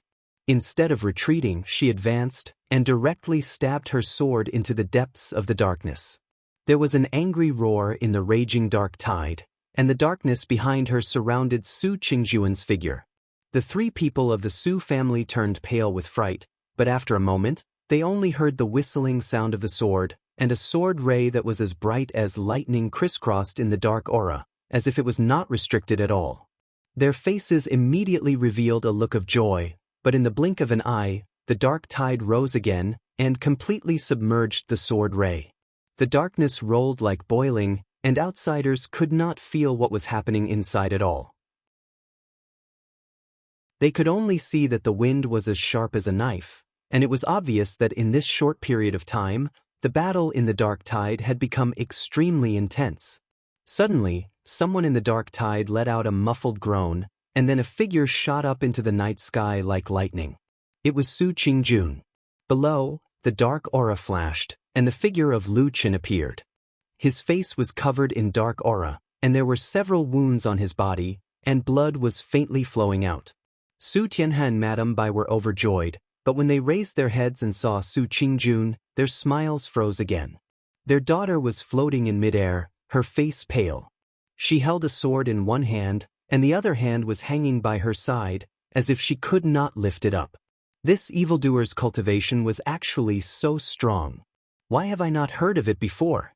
Lu Qin looked at Su Qingjun coldly, and ignored the bleeding wounds on his body, and continued to walk toward Sumo. Madame Bai let out a cry, and Su Tianhe's face instantly became extremely ugly. Madame Bai pulled Sumo's hand, almost cried out, and shouted towards the sky, Little June, quickly save your brother." Su Qingjun stared blankly at the man who was surrounded by darkness. Her lips trembled twice. After a moment, she seemed to be smiling bitterly, as if she was grieving, but finally she still raised the long sword again. That was an ancient celestial sword. The bright moon hanging high in the sky shone down cold moonlight, and at that moment, fell on the edge of her sword. Lu Chen, who was on the ground, seemed to sense something, and suddenly raised his head to look. At that moment, the sky seemed to suddenly darken, and then immediately brightened up. The dimness was because all of the lights suddenly disappeared, all gathered at one point, and then burst forth resplendently on that sword's edge. Taking advantage of this rare full moon night, the cold moonlight, Su Qingjun swung her sword.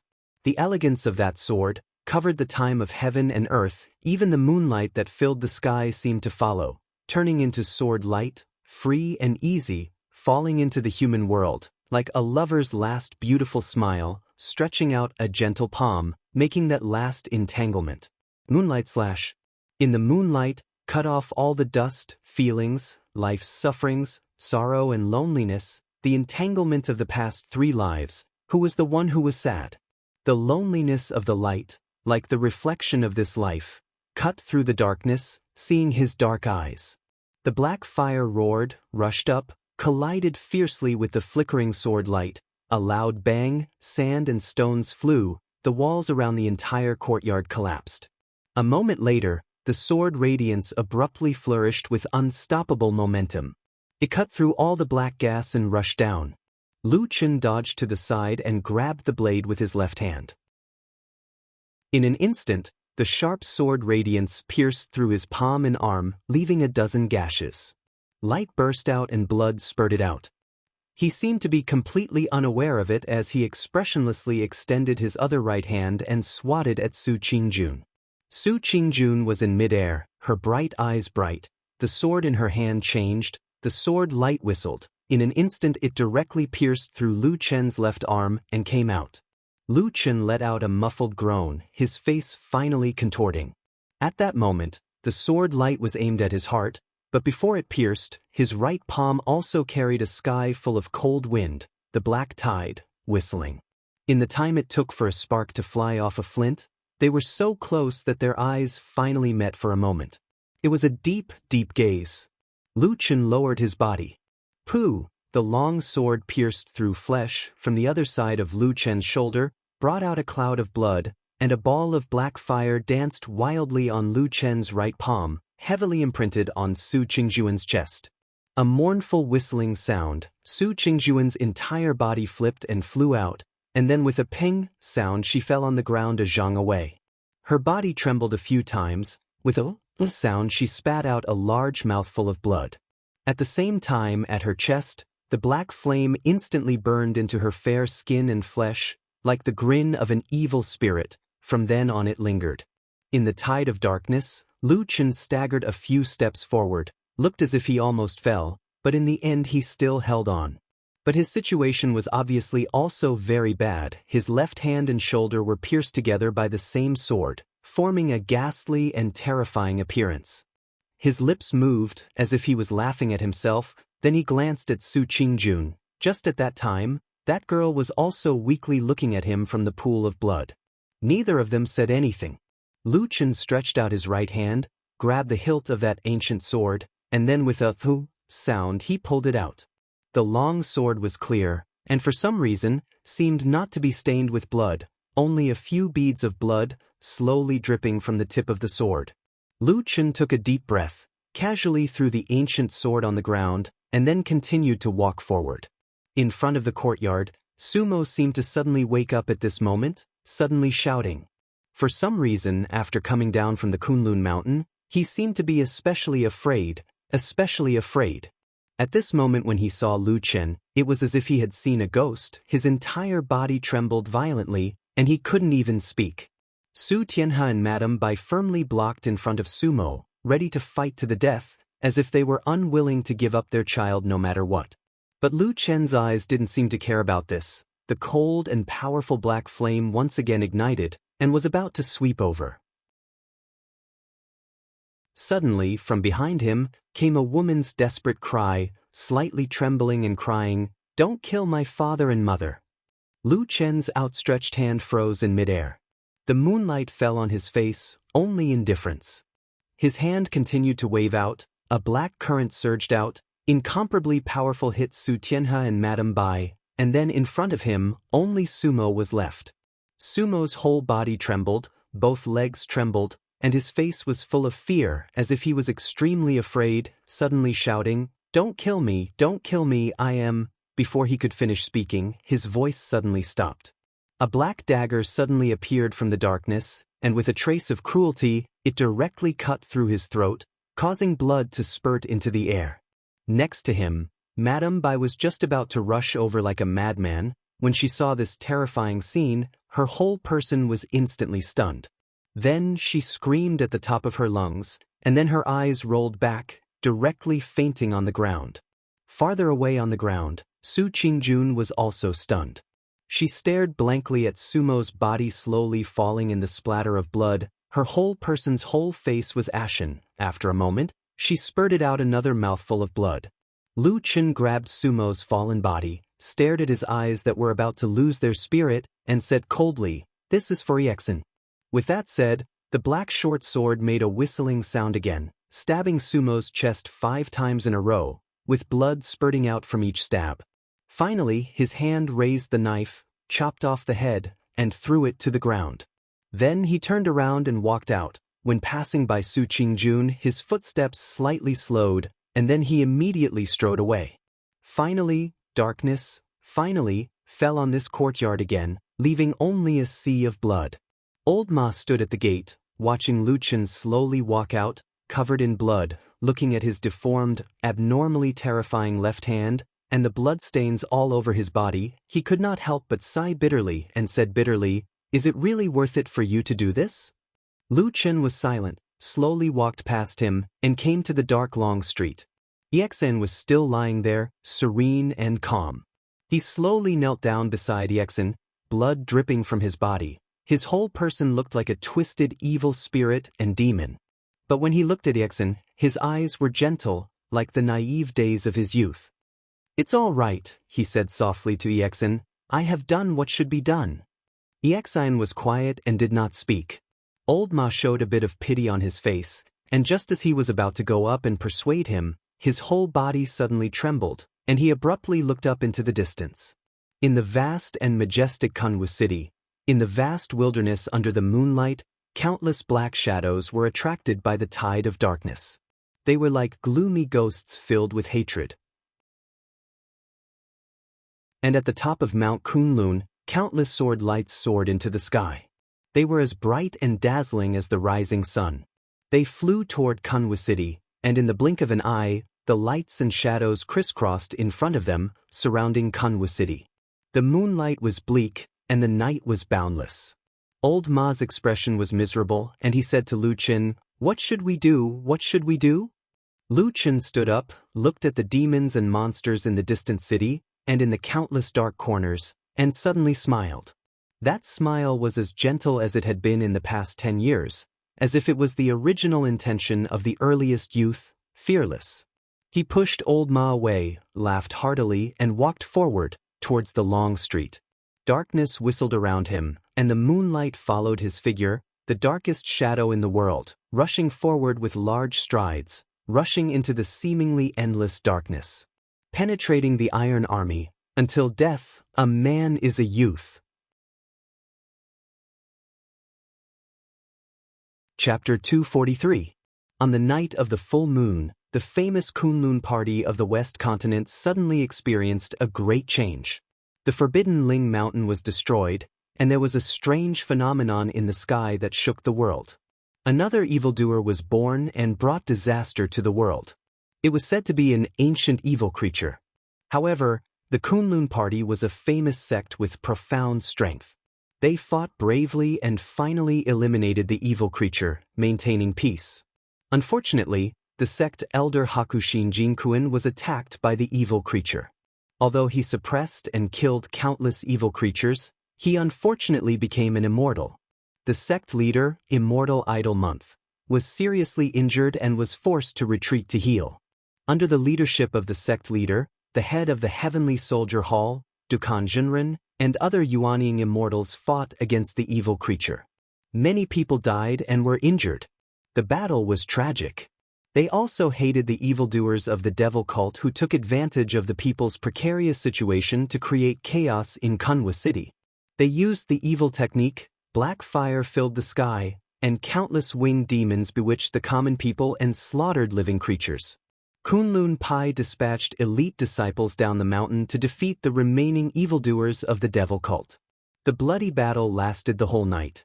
During this time of crisis, the Kunlun party's immortal Tianlan stepped forward and commanded the whole situation. He eliminated the evil creature and the devil cult, calmed people's hearts, and turned the tide. He was respected by the Kunlun party and was elected as the acting sect leader, Immortal Idol Month. Immortal Tianlan was virtuous and indifferent to fame and wealth. He refused to accept the position.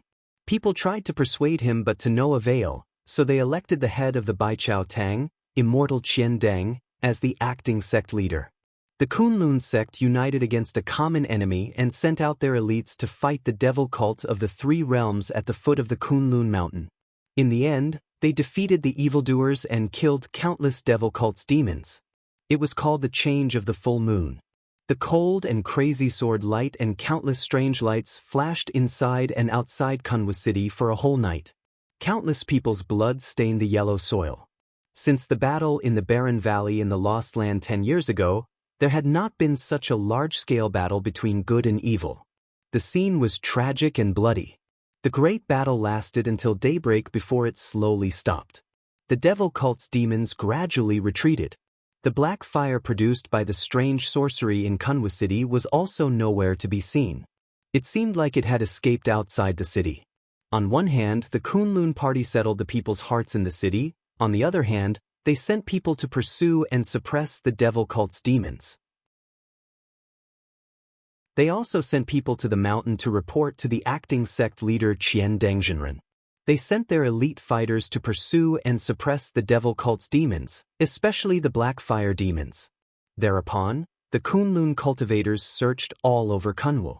After they found nothing, they learned that the black fire devils had already fled to the south, so they immediately went south in large numbers.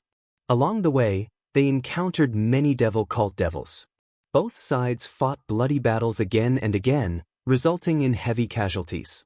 However, in the end, the Kunlun party's people were strong, their horses were strong, and their cultivation was high. The devil cult devils were defeated again and again. Even so, there were still quite a number of devil cult people who were heading south. It seemed like they were also searching for someone. Their urgency was no less than that of the Kunlun party's disciples. At the end of the night of the full moon, Jianghu City was in chaos. The devil cult followers who rushed here in large numbers fought with the Kunlun disciples who went down the mountain in anger. The scene was a mess. Taking advantage of the darkness of the night, Lu Chen restrained his breath. After fighting and struggling several times, he finally escaped from Jianghu City under the cover of the night. However, both the devil cult and the righteous path hated him to the bone. Under the swift and fierce attack, Lu Chen was also seriously injured. It was unknown how many wounds were added to his body. He had to hide here and there all the way to the south. The world was big, but there was no place for him anymore. There were several groups of pursuers chasing behind him, wanting to kill him as soon as possible. Among them, the Kunlun party's cultivation was profound and their power was great. However, the devil cult's pursuers were the fiercest and most ruthless. If it were not for the fact that the good and the evil path could not coexist with each other and they would fight each other when they met by chance, Lu Chen, who was seriously injured, might not have been able to run so far. The sun rose and set, dusk and evening passed. When the sky darkened again, after a whole day and night of pursuit, the pursuers behind Lu Chen gradually decreased. With unbelievable perseverance and all kinds of strange and cunning methods, he rushed into a forest. Borrowing the darkness of the night, he unexpectedly attacked and killed the devil cult master who was the closest to him. At the same time, his body had another wound so deep that his bones could be seen. Then he staggered and fled into the depths of the forest. Behind him, there was still a faint whistling sound of the wind. Perhaps it was more pursuers, an inescapable net with deep killing intent. Lu Chen did not have the energy to care so much. The only thing he could do now was to run as far as possible and hide deeper. As for whether the pursuers behind him were strong or weak, or whether it was the Kunlun party or the devil cult, he could not care anymore. Right now, Lu Chen was already on the verge of collapse. His body was covered with countless wounds. In some places his bones could be seen. His entire body was stained with blood. He did not know how much blood he had lost and how much blood he was stained with. He used the last of his strength to run forward in the forest. At the same time, a bloody hand pressed against his chest, his face showed a trace of anxiety. His injuries were already extremely serious. It would be very difficult for him to continue running. And Lu Chen still had one last way to escape, which was the seed hidden in his heart. However, at such a dangerous time, danger lurked everywhere. At any time, there could be pursuers from both the good and the evil path. It was really not a good time to use the seed. The worst thing was, once he used the seed to hide in the mysterious tree hole, although it looked like he was temporarily safe, in reality, it was equivalent to starting to resign himself to fate. If this method was seen by others, they only needed to pick up the seed and Lu Chen would be doomed eternally. After all, there was no second exit in the mysterious tree hole. And with the Kunlun party and the devil cult's resources and methods, no matter which side this seed fell into, Lu Chen would almost certainly not be able to escape. Lu Chen definitely did not want to experience the feeling of being caught like a turtle in a jar. Moreover, if he did so, it was very likely that this mysterious seed would be exposed. This thing was too important. Once it was recognized by someone, the consequences would be unthinkable. Therefore, it was extremely difficult to escape for his life. Although he was seriously injured until now, Lu Chen still resisted the urge to use the seed. It was just that at this time, even he himself felt that he was at the end of his rope. His eyes swept across the already darkened mountain forest. The trees were like ghostly shadows. Panting heavily, after walking for so long, he still did not see what he was looking for. Perhaps, that night, everyone's luck was not too good. Lu Chen smiled bitterly in the darkness. Suddenly his legs softened and he staggered, almost fell to the ground.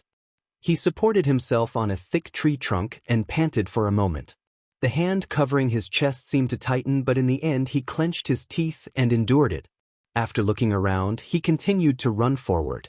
Suddenly, a sword light abruptly appeared on the treetop above his head. Immediately following that, a sharp whistle pierced through the silence of the darkness.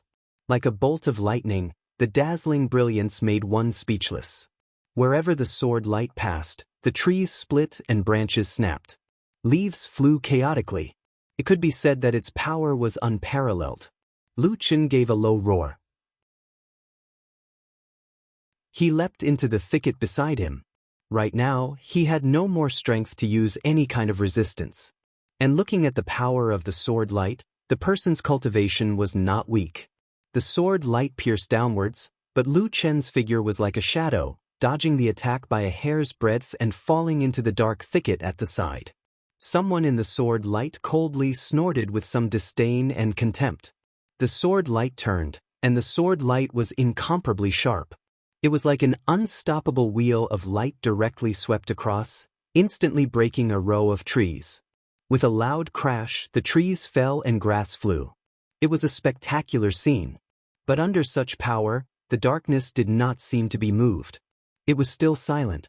Instead, in that chaos, all kinds of fallen trees and messy shadows mixed together. It was like a strange net appeared in the forest. Lu Chen's figure seemed to have disappeared. He was not forced out by that exceptionally sharp sword. The surroundings slowly quietened down. The sword light weakened. A figure appeared. It was a man in his early 30s, dressed in Kunlun clothing. He frowned tightly. He coldly looked around. Suddenly he sneered and said, "Cowardly rat. Only know how to hide." His voice had barely faded away when suddenly a light sound was heard from about a zhang away in front of him on the left side. A dark shadow slightly swept out from the darkness and quickly crouched down. This Kunlun Pai swordsman's eyes lit up. With a shout, his sword gleamed brightly as he dashed forward. As expected, where the sword light shone, the person who was pursuing appeared in the thicket ahead. Blood stains were still on his clothes. The Kunlun disciple's eyes revealed hatred. He was even more merciless. He stabbed down with his sword, wanting to stab through this evil faction sorcerer's heart. The sword edge whizzed through the air, like a hot knife cutting through butter, almost indestructible. Whew! It pierced into that person's back. But the Kunlun swordsman's countenance suddenly changed. He felt that something was wrong with the sword. It was as light as a feather. He focused his eyes and saw that under the sword light, the thing that landed on the thicket was only a piece of clothing. He knew that it was not good. He wanted to withdraw and retreat. However, in the dark shadows, suddenly from the shadowy thicket beside him, a black figure leaped up without a sound. A hand had already pressed on the vital point below his ribs. The black fire ignited in a flash. Like a ghost fire that could incinerate the soul, it instantly burned through the flesh. The Kunlun swordsman's body shook greatly. He opened his mouth and roared. However, for some unknown reason, his voice suddenly and strangely disappeared from his mouth. It was as if someone was strangling his throat, choking all his shouts. The black fire burned silently. The person under the fire had already turned into a corpse instead of killing. Lu Chen, who was standing in the darkness, coughed painfully a few times. Pain surged up on his face. At the same time, a complicated emotion flashed past his eyes. This highly skilled person, perhaps he was once his fellow disciple. Perhaps they would be cultivating the way of immortals on Kunlun Mountain together. They would know each other.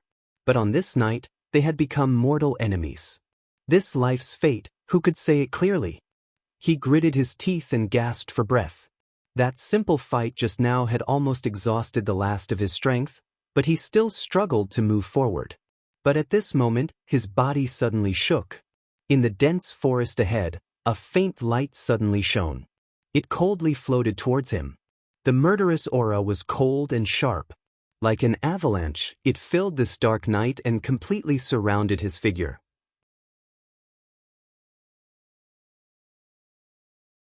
Chapter 244.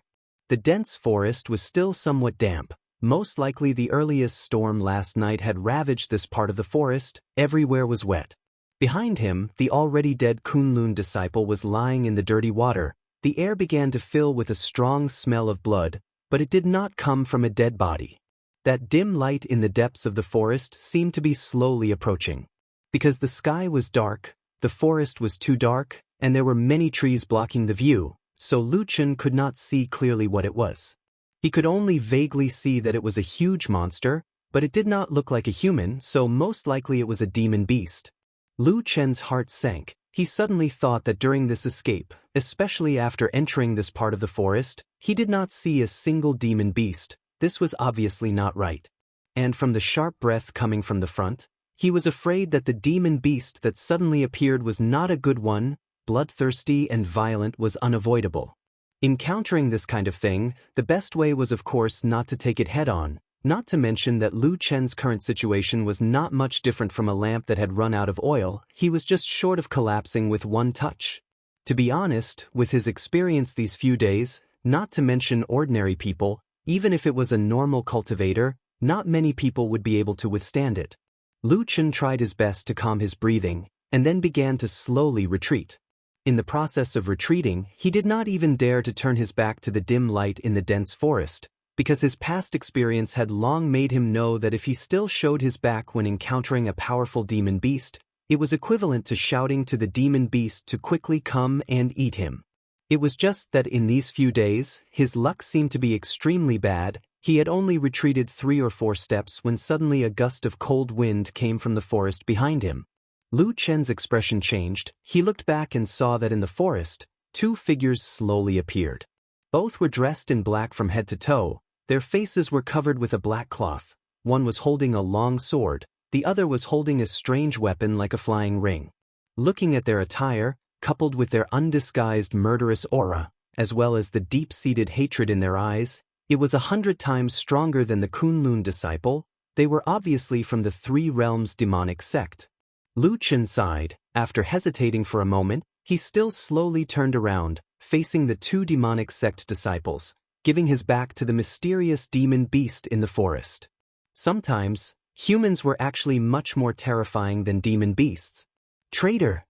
An angry roar filled with disdain and hatred came from the masked man in black. The 2 men did not have the slightest thought of tolerating Lu Chen's breathing or understanding that he was seriously injured and at the end of his rope. Without hesitation, they launched an attack. Their weapons flashed with a cold light as they fiercely slashed at Lu Chen. It looked like they wanted to immediately cut Lu Chen into pieces. The sword wielder charged straight into the middle of the door, while the person holding the strange flying ring weapon suddenly split into 2 in midair after activating his weapon. He split into 2 and circled around to both sides, actually forming a pincer attack with the other person.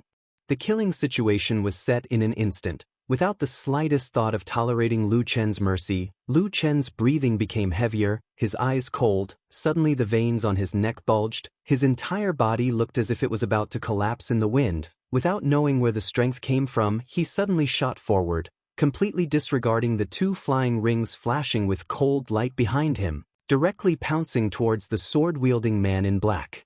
That man in black seemed to be taken aback, but he had no intention of retreating. Instead, he gave a hideous laugh. The sword in his hand became even more intense, directly chopping over. Anyone could see that right now. Lu Chen's entire body was covered in injuries. The situation was terrible. Right now it was just a deathbed struggle. Lu Chen's hurried leap caused him to temporarily pull some distance away from the flying rings behind him. However, the swift and fierce sword light in front of him abruptly closed in. In an instant, it was already right in front of him. Lu Chen's pupils even reflected the shadow of the sword light, but it suddenly disappeared right after. Because all the light in his eyes was suddenly swallowed up by a ball of dark flames. The black flame ignited. Although it was already somewhat dim, the murderous aura did not weaken in the slightest. Darkness surged around Lu Chen, causing his figure to seem to blur for a moment in the time it took for a spark to fly off a flint. Pooh! A muffled sound, just as the sword light chopped in front of Lu Chen. The darkness still silently surged over the blade, flipped over the sword hilt, and wrapped around that black-clothed man's palm. Ah! The black-clothed man who had been brimming with killing intent suddenly howled loudly, as if he had suffered unimaginable pain in that instant. Even his voice was so sharp that it seemed to have deformed, causing the other black-clothed man not far away to jump in fright. The black flames burned on his hand, directly burning into the flesh. The long sword fell to the ground with a bang sound. An icy but familiar cold energy gathered from his wrist, once again merging into Lu Chen's dandan. As if bitten by the world's most terrifying venomous snake, that black-clothed man fell to the ground and began to struggle with all his might, but at this time the two flying rings were already chasing after him again. Lu Chen's body swayed, as if he wanted to dodge, but his body staggered, unexpectedly not dodging. Pew-pew sound, the two flying rings directly pierced into his back. Lu Chen's vision darkened, and he could no longer support himself, staggering forward a few steps. His legs softened, and he knelt on the ground, using his hands to support himself, as if he wanted to force himself to stand up again, but no matter how hard he tried, he did not have the strength to support his body. Instead, he forced his body several times, causing several wounds to open up, and blood flowed out. But the blood was not too much, not because the wounds were not deep enough, but because he had already lost too much blood. Finally, there was still no way out. Lu Chen only felt that his vision darkened, his entire body felt like it was about to fall apart, and the remaining traces of strength were quickly dissipating, and everything that he saw at this moment, the night, the forest, the trees, the shadows, the black-clothed, and that strange dim light, suddenly blurred and began to spin. All the sounds seemed to be fading away. The pain was like a tide from every corner of his body, making him feel like he was in the terrifying purgatory of the 9 netherworlds. This was a pain that was enough to make an ordinary person collapse in an instant, but Lu Chen felt a strange sense of familiarity. In the past 10 years, every time the black fire curse flared up and the black flames burned his body, he would be immersed in this terrible pain, unable to extricate himself. Now, because he was about to die, was the black fire finally beginning to bite back? The black-clothed man with the flying rings glanced at his comrade who was obviously already twitching on the ground, and fiercely rushed up to kick Lu Chen. Lu Chen fell to the ground with a bang, dirty and wet soil splashing on his face. The black-clothed man cursed, his eyes revealing a fierce light, and with a wave of his hands, the two flying rings flew out of his body and back into his hands, bringing with it a flower of blood. At this moment, Lu Chen didn't even seem to have the strength to struggle, only moving his body slightly. The black-clothed man walked forward, and without saying a word, he swiped at Lu Chen's throat. It seemed that he didn't want to drag things out any longer, and wanted to kill directly for revenge. But at this moment, the forest suddenly darkened. The black-clothed man's hands subconsciously slowed, only to see a shadow suddenly surge from the front, flying into the air, filled with murderous intent, especially an unimaginably thick smell of blood. In the darkness, 2 dark green and cold lights swept past, like eerie but transparent gems, and also like the coldest ghost fire in the depths of the Yellow Springs, surging forward. The name of a huge monster blocked the black-clothed man's vision, leaving him with only darkness. The black-clothed man screamed, his heart was torn apart, but in front of such a terrifying beast, and a sudden sneak attack, he even lost the strength to fight back, and could only subconsciously reach out to cover his head. A fishy wind swept past, and the black-clothed man's body trembled, his whole body cold, but in the next moment he suddenly froze, only to find that he didn't seem to be injured. Looking up, he saw that the incomparably ferocious and terrifying monster that pounced from the darkness, that momentum like a mountain, actually pounced on empty air. In the dark mountain forest, a huge demonic beast appeared. It was shaped like a wolf, and its body was completely black. Its two huge eyes flickered with a cold and dark green light. It looked like a demonic wolf that had walked out from hell. But just now, that seemingly thunderous and murderous attack, this black wolf did not know why. After falling, it actually pounced a foot away from the black-clothed man, pouncing on empty air. The black wolf beast seemed to be a bit stunned. After a moment, it suddenly roared, looking a bit angry. Its two eyes shone with green light. It turned around and slapped the black-clothed man with its claws. Immediately, the black-clothed man's blood spurted out. Before he could react, the ferocious and terrifying beast had already pounced on him and knocked him to the ground. Then with a terrible roar and the sound of flesh tearing, the black-clothed man screamed a few times, and then there was no more sound. In the air of the forest, there was a bit of a bloody smell. Everything slowly quieted down. The black wolf stared at the dead man on the ground a few times, then turned around and walked to the side of Lu Chen, its two eyes flashing with cold light. A terrible wolf mouth that was still dripping blood came over, as if it wanted to make a move on Lu Chen. Lu Chen's body moved a bit, then slowly turned over, still lying on the ground powerlessly. Facing the sky, he gasped for breath. The terrible wolf face appeared in his line of sight, especially the pair of snow-white sharp fangs that protruded out of the mouth, seemed to be colder and sharper than all the blades in this world.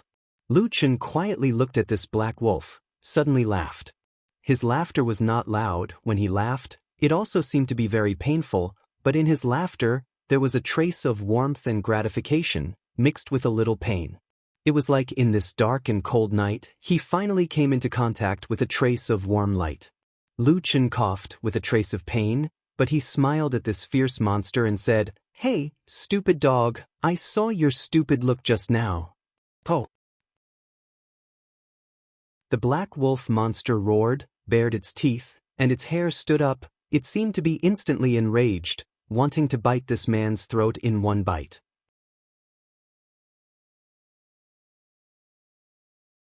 Chapter 245. Black Wolf stared fiercely at the man who looked like he was about to die. He bared his fangs, as if he was considering whether he should bite off this fellow's neck and silence him. Lu Chen was still smiling. He barely raised his right hand and patted Black Wolf's face. "Let's go. I don't know how many pursuers are behind us." Hei Lang growled in a low voice.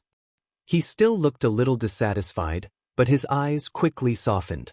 The original coldness was gone, replaced by a hint of concern and anxiety. It lowered its huge head and extended it to Lu Chen's side, as if it wanted to push him up.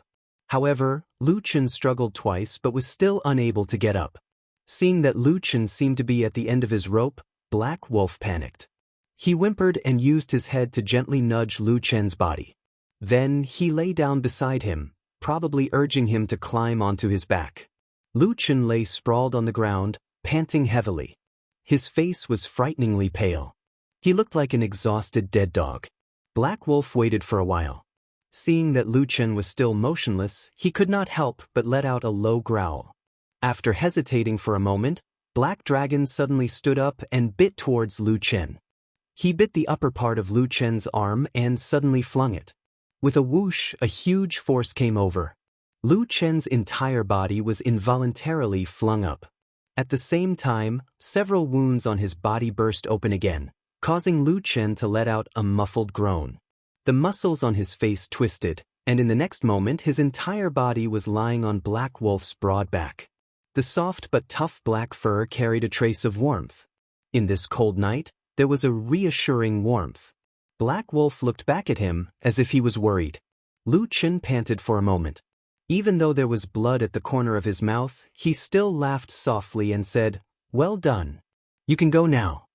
The Black Wolf growled in a low voice before turning around and walking away. The forest in front of him was deep, and the shadows of the mountains were heavy in the distance. It had only taken 2 steps when Lu Chen, who was on its back, suddenly whispered, "Don't go back. Kunlun Mountain can no longer accommodate us. Hei Lang's footsteps came to a halt. Its eyes were filled with doubt, but it did not question Lu Chen's words. However, it still howled at the majestic mountain in the distance, as if it was pointing at something. Lu Chen suddenly became silent. He lay on Black Wolf's back, his head buried deep, his hands hanging weakly by Black Wolf's side. There was a hint of indifference in the air. Black Wolf seemed to be a little uneasy, and kept turning his head to look at Lu Chen. After a while, Lu Chen said in a low voice, "There's no need to look for Yexin Shi." A terrifying howl suddenly burst forth from the Black Wolf's mouth. A dark green and cold flame instantly appeared in its huge eyes that had recovered. It was like a burning flame. It suddenly raised its head and stared at the deep night and the distant mountain in front of it. Killing intent was like a tide, emanating from the giant beast, as if it wanted to tear everything in front of it to shreds. It suddenly took a step forward, as if it was about to rush into the darkness in the distance. A hand covered in blood gently blocked its path. A moment later, Lu Chen's voice sounded in Black Wolf's ears. It seemed to carry a trace of calmness. "There's no need to go. I've already avenged her." Hei Lang's front foot paused in midair, and after a while, it slowly retracted it. It turned its huge wolf head and stared at Lu Chen with its terrifying green and murderous eyes. Lu Chen had no intention of avoiding it, and only nodded lightly at the giant wolf. The dark green flame slowly calmed down and was replaced by an indescribable deep sorrow. The huge black wolf was silent. It stood where it was for a long time. It was as if many scenes from the past flashed past its eyes. In the valley of the land of chaos, there was a girl who was smiling like a flower. She hugged it and pouted her lips carefully. Her warm embrace, her kind smile, and her long-winded nagging. She was always smiling, she was always gentle, and she was always a little stupid. Even when they broke up, she would go the wrong way, but the night was so cold, the world was so cruel, and when the lives that should have died finally struggled to survive in her hands, the light fell on their hearts. Hei Lang carried Lu Chen on its back, slowly turned around, and walked in another direction, towards the south where its back was facing the tall mountain. The mountain forest was silent, and darkness and silence shrouded the surroundings. Lu Chen silently lay on its back, one man and one wolf, gradually walking away. But, just as they were about to walk into the darkness, suddenly, that black wolf turned around, its huge eyes wide open, staring at the dark world, and let out an incomparably mournful howl. The howl spread far away, reverberating between the heaven and earth, reverberating in the night wind, and gradually fading away, as if it was a memory of the past. Then, they finally walked into the darkness, disappearing into the distance. On the majestic Kunlun Mountain, it was now deep in the night. On the heavenly Kun Peak, in the solemn and majestic Xingyang Hall, Taoist Qian Deng finished his last task, and stood up from the spacious main seat. The chair was extremely spacious and looked very imposing. The wood used to make it was the extremely rare, blood-wing sandalwood. It was a 4-vein top-grade spirit wood and was priceless. It wouldn't be an exaggeration to say that it was one of the most precious chairs in the world. Only a famous sect like the Kunlun Party, which had been passed down for 5,000 years and had never been severed, could possibly have such a profound heritage and such a treasure.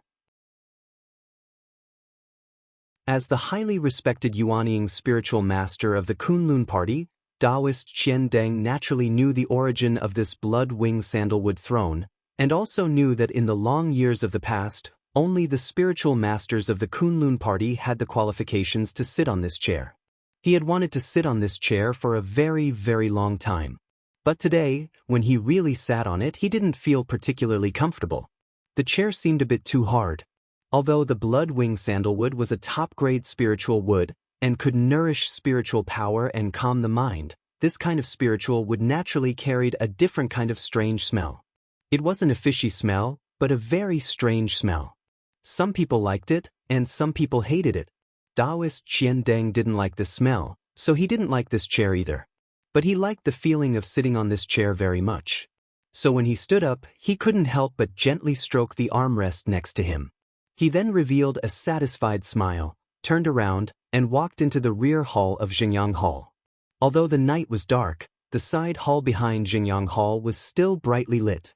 But at this time, the many revered Yuanying spiritual masters that gathered in the hall had all disappeared. When Taoist Qian Deng walked into the hall, he only saw two people.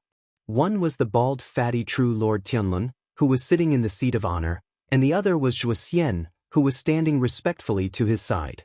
Taoist Qian Deng glanced at Zhuo Xian indifferently with a hint of disdain in his eyes, but it quickly disappeared and was replaced with a respectful and warm expression. He walked up to True Lord Tianlun and bowed, saying, "Uncle Master, I've come." True Lord Tianlun opened his eyes and looked at Taoist Qian Deng. He smiled and said, "Qian Deng, you've come. Sit down and talk." Taoist Qian Deng thanked him and immediately sat down on the left side of True Lord Tianlun. This chair gave him a very familiar and comfortable feeling, especially when compared to the blood-winged sandalwood throne from before. This chair had been placed in this hall for many years, and he had also sat on it for many years. It had always been a position above everyone else and below only one person. For some reason, when he sat here tonight, there was a strange feeling in his heart. It was as if he felt that something was different from before. This subtle emotion flashed through Taoist Master Qian Deng's mind, but he didn't show it on his face. At the same time, Taoist Master Tianlun's voice sounded in his ears, "Have you finished dealing with the matters outside?" Taoist Qian Deng bowed slightly and nodded. "Yes, the sect is now stable. Many disciples are in their positions and there is nothing out of the ordinary." Perfected Lord Tianlun nodded. "Qian Deng, you've contributed greatly to the stable situation after the Great Change." Taoist Qian Deng smiled. "It's all thanks to you, Uncle Master, that our Kunlun sect is able to remain calm in the face of danger." True Lord Tianlun pondered for a moment and then asked, "How is Idle Month?" Taoist Qian Deng paused for a moment and subconsciously glanced at Zhuo Xian, who was standing on the opposite side. At this moment, Zhuo Xian happened to look at him as well, as if this question had touched him. Their gazes met in the air for a moment and then moved away. Taoist Qian Deng respectfully said to True Lord Tianlun, "Senior brother sect master is seriously injured and can't handle matters. For the sake of his cultivation and longevity, he had no choice but to go into seclusion in his cave abode. I'm afraid he won't be able to come out for the next 10 years. Perfected Lord Tianlun nodded before sighing all of a sudden. "Junior niece Xian Yu is my senior brother's favorite disciple and he had high hopes for her. It's a pity that she didn't want to meet with such a calamity." Taoist Qian Deng and Zhuo Xian both looked down at the ground and didn't reply. After a moment, True Lord Tianlun said to Taoist Qian Deng, "You've been busy for the whole day. Go and rest. I'm afraid you'll be busy for the next few days. Thank you for your hard work." Taoist Qian Deng hurriedly stood up and said, "Uncle Master, you flatter me. This is what I should do. In fact, I'm not very capable. Ever since I was appointed as the acting sect master, I've always been afraid that I won't be able to do my job well and let down the ancestors and Uncle Master's trust. In fact, if Uncle Master is free, on behalf of the 100,000 disciples in the sect, Qian Deng earnestly asks Uncle Master Qian Deng to take this position. Our Kunlun sect will be able to rise again and regain the glory of our ancestors." Zhuo Xian frowned slightly and glanced at Taoist Qian Deng. True Lord Tianlun was silent for a moment and then revealed a faint smile. He looked at Taoist Qian Deng and said, "Are you serious?" Taoist Qian Deng's heart suddenly skipped a beat and a chill appeared in his body.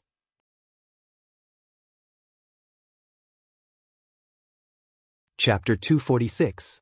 There was a moment of silence in the hall. Taoist Master Qian Deng couldn't help but sneak a glance at True Lord Tianlun. He saw that the tall and sturdy man on the main seat had a gentle smile on his face. He looked benevolent and kind as he stared at him. After a moment, Taoist Master Qian Deng respectfully said, "I am not lying." True Lord Tianlun suddenly laughed and pointed at Taoist Master Qian Deng. He then turned to Zhuo Xian and said, "Look, Qian Deng is such a humble person. He really doesn't care about fame and fortune." Zhuo Xian smiled and nodded. "That is true. I have always admired senior brother Qian Deng's noble character." Taoist Master Qian Deng smiled and nodded at Zhuxian. His eyes also softened. At this time, True Lord Tianlan said, "There are many complicated matters in the sect. I also have a lot of things to do in the Immortal Alliance, so it is better that you take this seat." Taoist Master Qian Deng's heart relaxed, but his face still showed some fear and trepidation. He spoke for a while more before taking his leave. Watching Taoist Master Qian Deng's departing figure, the smile on True Lord Tianlan's face gradually faded.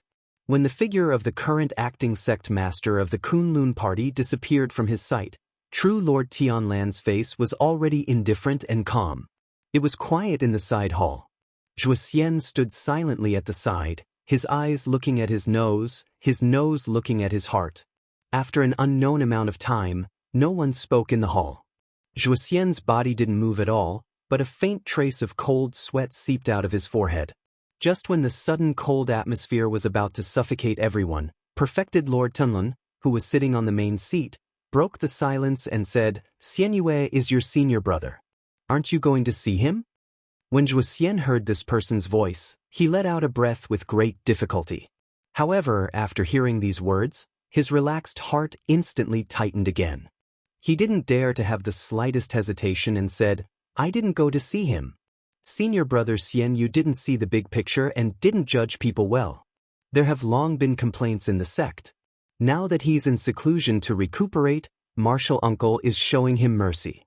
I thank Martial Uncle on behalf of Senior Idol Month."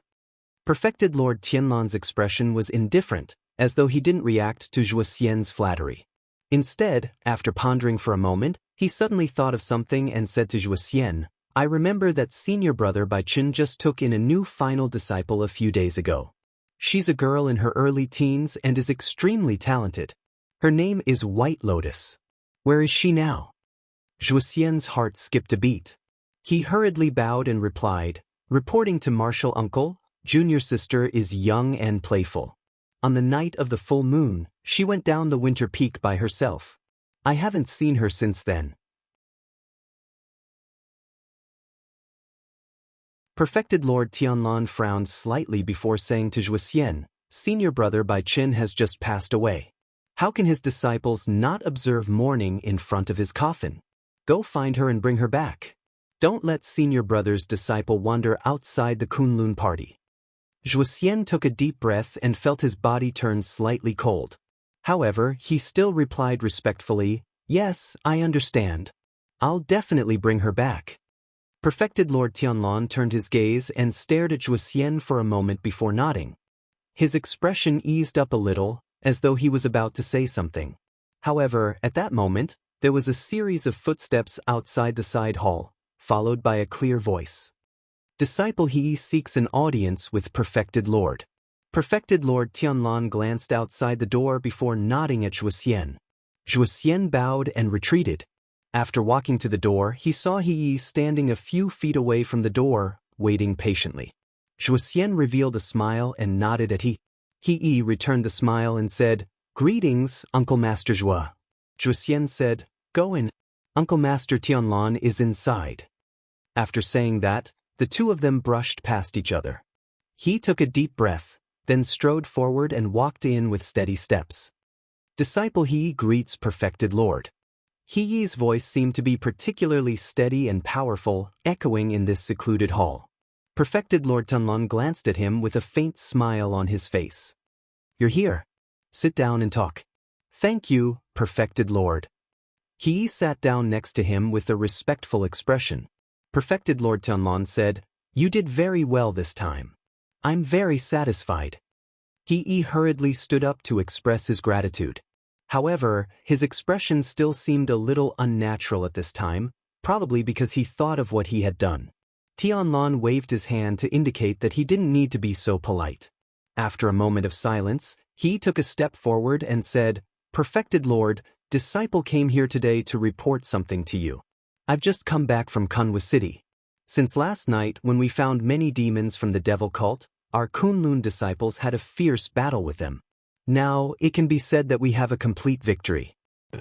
Speaking up to this point, he suddenly paused as if he was a little hesitant. Perfected Lord Tianlan glanced at him and said, "But what?"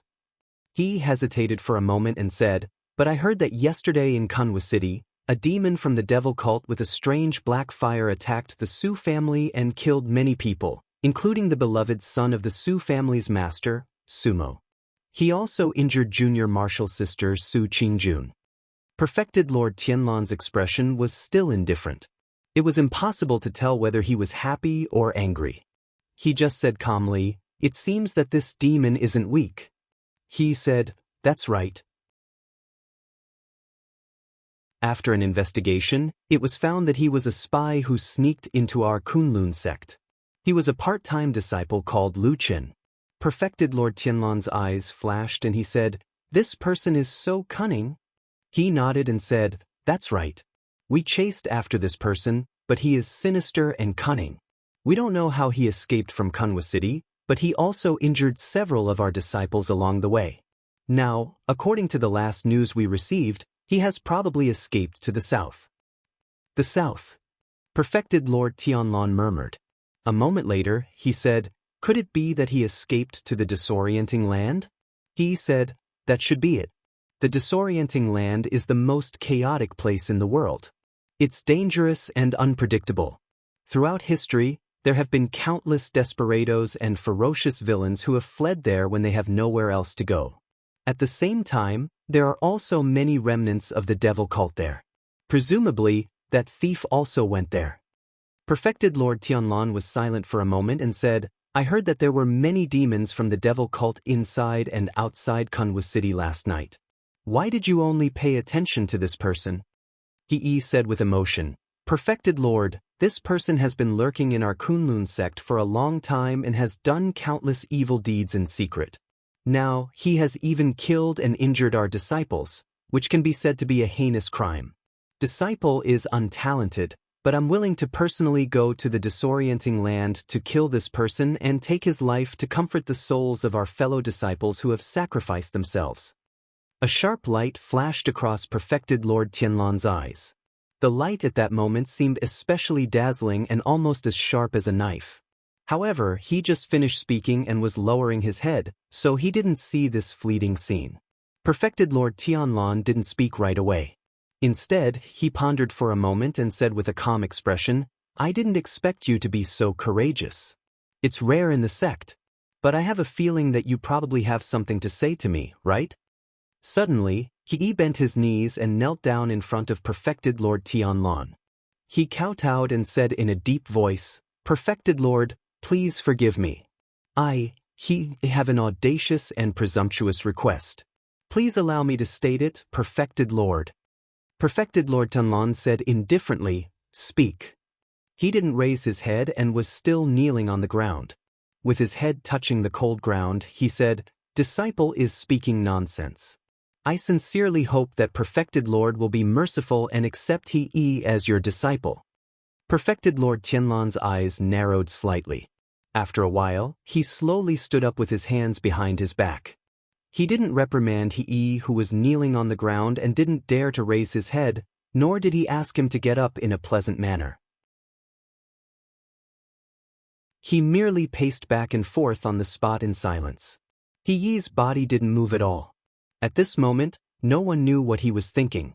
However, looking at how he was kneeling on the ground and prostrating himself, it seemed like he was ready to risk everything. Perfected Lord Tianlan took another 2 steps and said indifferently, "You want me to accept you as my disciple?" He said in a deep voice, "That's right. Disciple knows that Perfected Lord has yet to accept a disciple and that he doesn't have a teacher now. Disciple has admired and worshipped Perfected Lord for many years and has always hated that I can't serve Perfected Lord. Today, there might be a chance, so Disciple wants to come and plead with Perfected Lord no matter what." Perfected Lord Tianlan raised his eyes slightly but shifted his gaze from he to the door of the hall. The darkness of the night was boundless, as if the whole world was dark and shadows were everywhere. He seemed to be in a trance. After a while, he said, "I am Perfected Lord, not everyone can be my disciple." He kowtowed a few times and said, "Yes. Disciples' talent and comprehension are considered to be above average in our sect. If Perfected Lord accepts me, I will definitely train hard day and night without slacking off or tarnish your reputation. Other than that, Disciple is going to the chaotic land to hunt down the evil cult spies because I want to show what I have learned to you. Although I don't dare to boast that I am invincible in the world, I will definitely not disappoint you." A glimmer flashed across Perfected Lord Tianlan's eyes. He then turned around and walked back to his seat. At the moment he turned around, there seemed to be a subtle self-deprecating smile on his face, but it disappeared in a blink of an eye. He said, "So you are going to the chaotic land because of this?" He did not answer but kowtowed and said, "Please accept me, Perfected Lord. Disciple is infatuated and incomparably firm. If there is a chance in the future, Disciple is even more willing to inherit the Tian character Taoist title and inherit Perfected Lord's legacy." Perfected Lord Tianlan's footsteps suddenly stopped. He stood still for a moment and his voice suddenly became much deeper. He said, "You still want my Tian character Taoist title?" He gritted his teeth and said, "Please grant me my wish, Perfected Lord." Perfected Lord Tianlan was silent for a long time with an indifferent expression as if no one could tell what he was thinking. After a long time, he suddenly waved his sleeves and walked out. When he passed by He, who was still kneeling on the ground, he said indifferently, "We will talk about this after you go to the chaotic land and kill that person."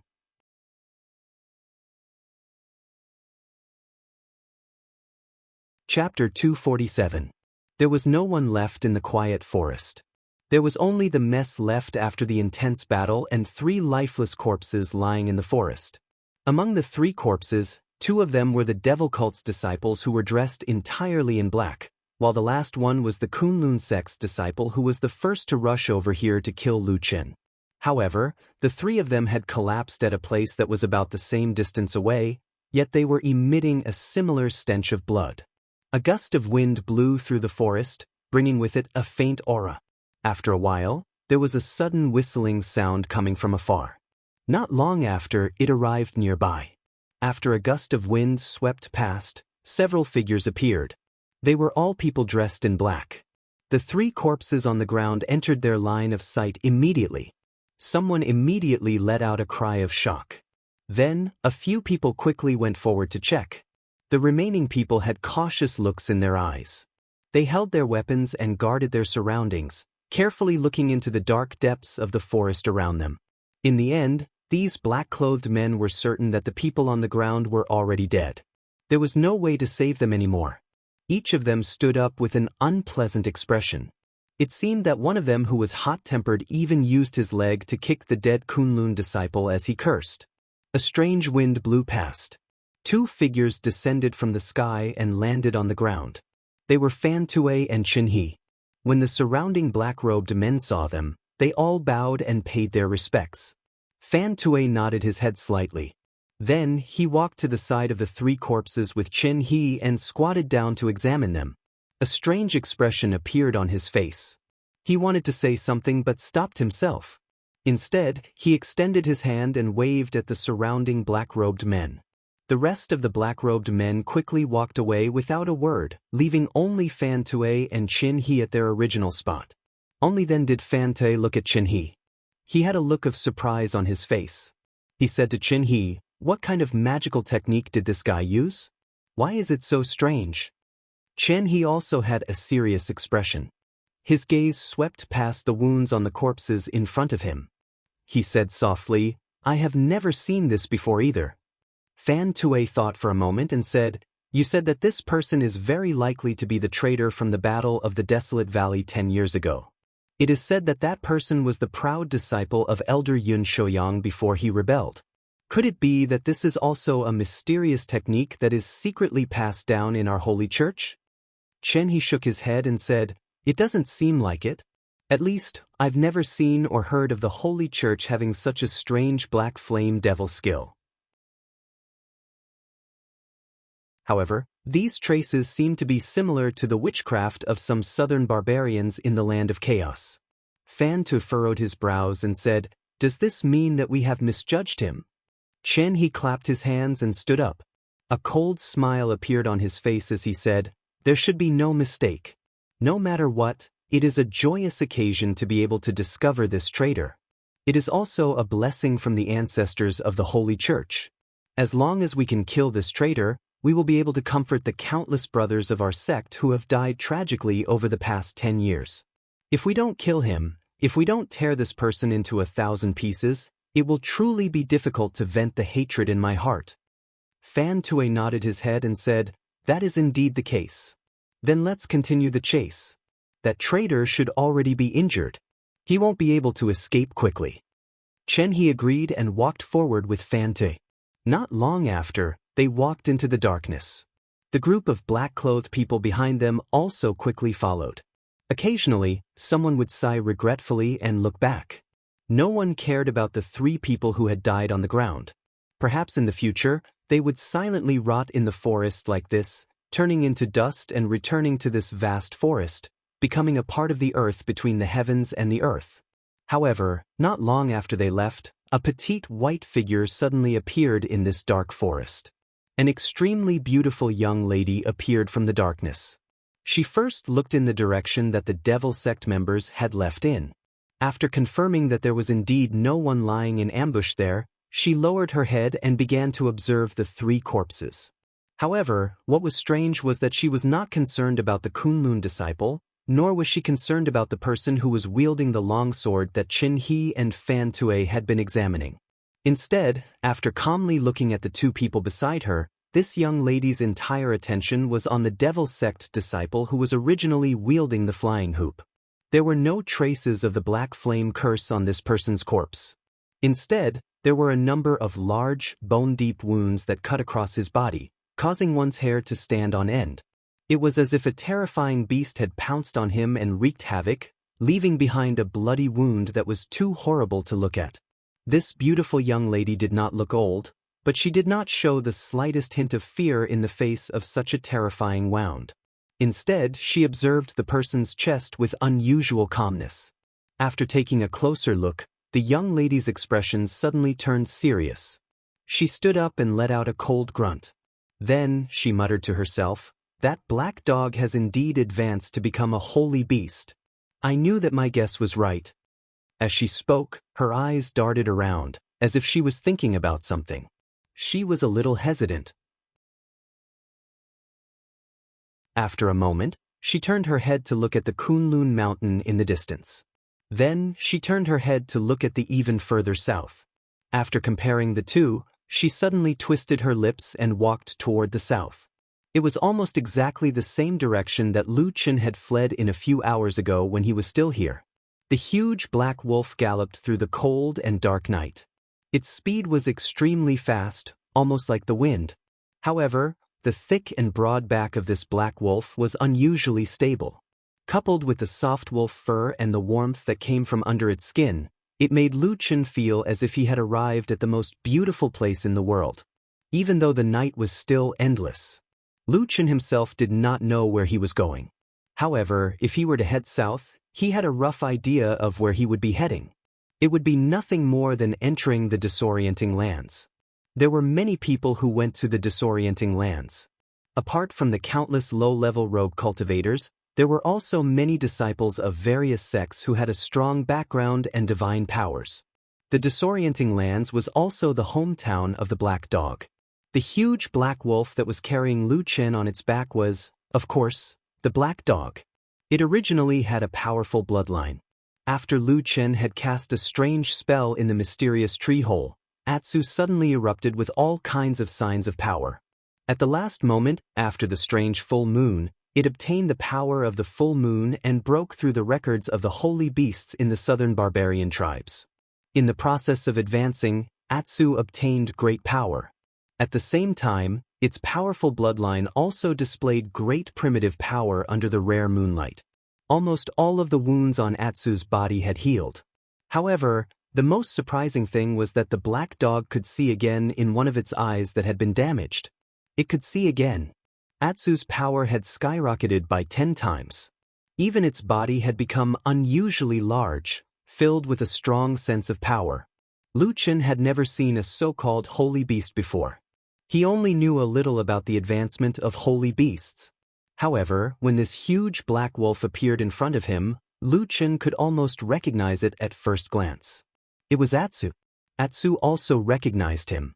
When it saw that Lu Chen's body was covered with wounds and he looked like a lamp that was about to run out of oil, Atsu looked very anxious.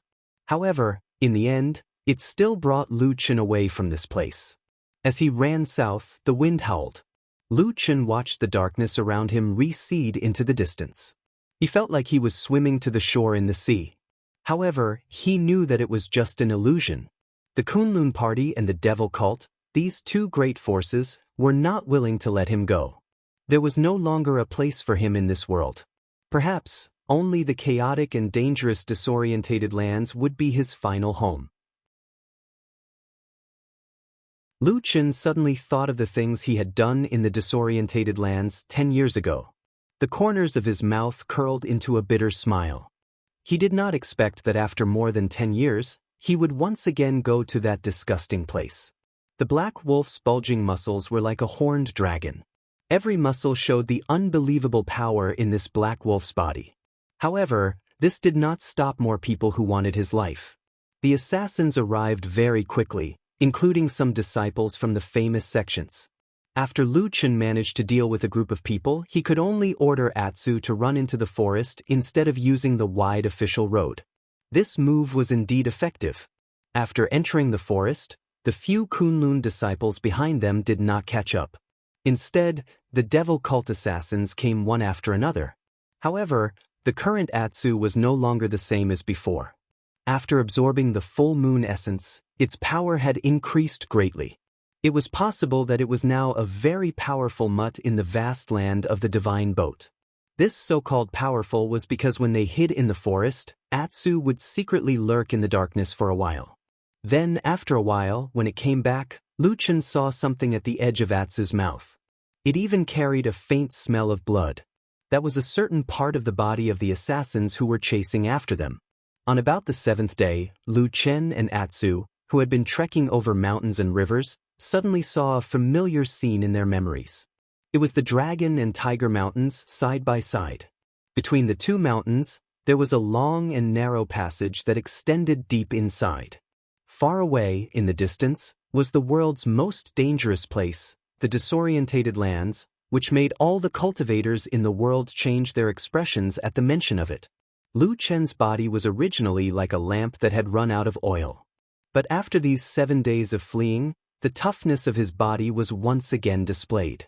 He actually started to slowly recover his vitality. But when they started to walk towards the Dragon and Tiger Mountains, preparing to enter the passage and enter the disorientated lands, Lu Chen, who was still sitting on Hei Lang Atsu, suddenly sat up straight and then used his hand to lightly pat Atsu's head. Atsu immediately obediently stopped.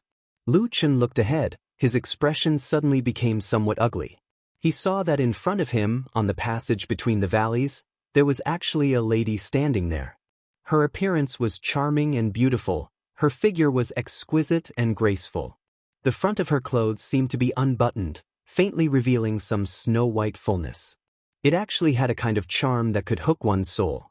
But what was even more strange was, on that lady's face, there was a grave and stern expression. Even in that bright gaze, there was a bit of cold, murderous intent. Just like that, she looked towards Lu Chen.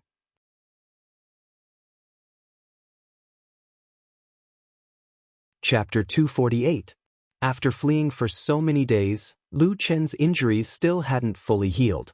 However, compared to when he had just escaped from Kunwa City, he was already much better. At the very least, he could now walk with some difficulty. However, ever since the Black Wolf Atsu advanced on the night of the full moon, it seemed as if it had changed completely. From day to night, it seemed as if it had endless energy and didn't feel anything while carrying Lu Chen on its back. Thus, Lu Chen simply used it as a mount all the way to the south. However, aside from the fact that Atsu sometimes ran too fast and was a bit bumpy, having such a mighty and domineering big black wolf as a mount was indeed very impressive and convenient. In fact, the reason why Lu Chen's injuries were able to recover so quickly was largely due to the fact that Atsu carried him all the way. Not only did it avoid most of the pursuers, it also saved him a lot of energy. However, now that they were in front of the Dragon and Tiger Mountains, they could enter the land of confusion through the canyon. Although it wasn't like they could fly freely in the sky and swim freely in the vast sea, It was still safer in the chaotic and dangerous land of confusion. However, at this moment, the woman who appeared in the narrow and long path in the canyon looked rather frail. She stood in the middle of the path and blocked the only path between the two mountains. Lu Chen jumped down from Atsu's back and slowly walked to the entrance of the canyon with Atsu following behind him.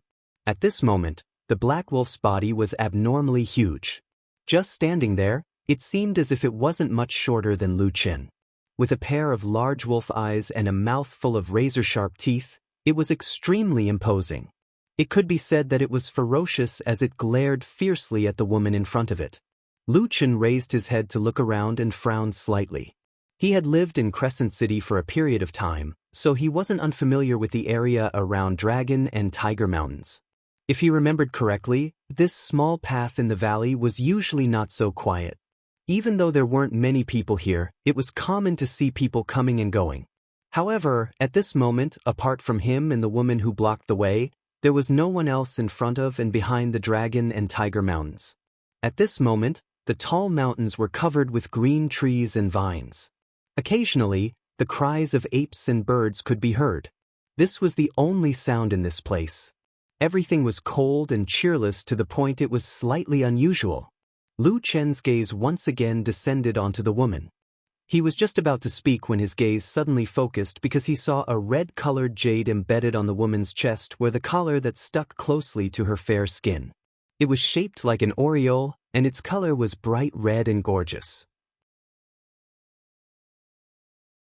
It looked lifelike, and it actually seemed as if it would flap its wings and soar into the sky. Lu Chen took a deep breath. His expression suddenly became serious. Looking at this woman, his voice also became deeper. Shueying? Shueying was a woman's nickname. Her real name was Shueying. She was the current leader of Fuyunji in Zhengxianmeng. In Zhengxianmeng, where cultivators were as numerous as the rain and experts were as numerous as the clouds, those who could hold the position of a division and a hall's leader were not simple people, not to mention Fuyunji, this kind of frontline hall that had been fighting tit for tat with the evil faction all year round, attacking each other and killing each other. Shueying became the leader of Fuyunji 10 years ago. Her identity and origin had always been mysterious. Her master's skills, supernatural powers, magical weapons and so on were all mysteries. Outsiders only knew that this woman had a seductive and beautiful appearance, but her way of doing things was very experienced.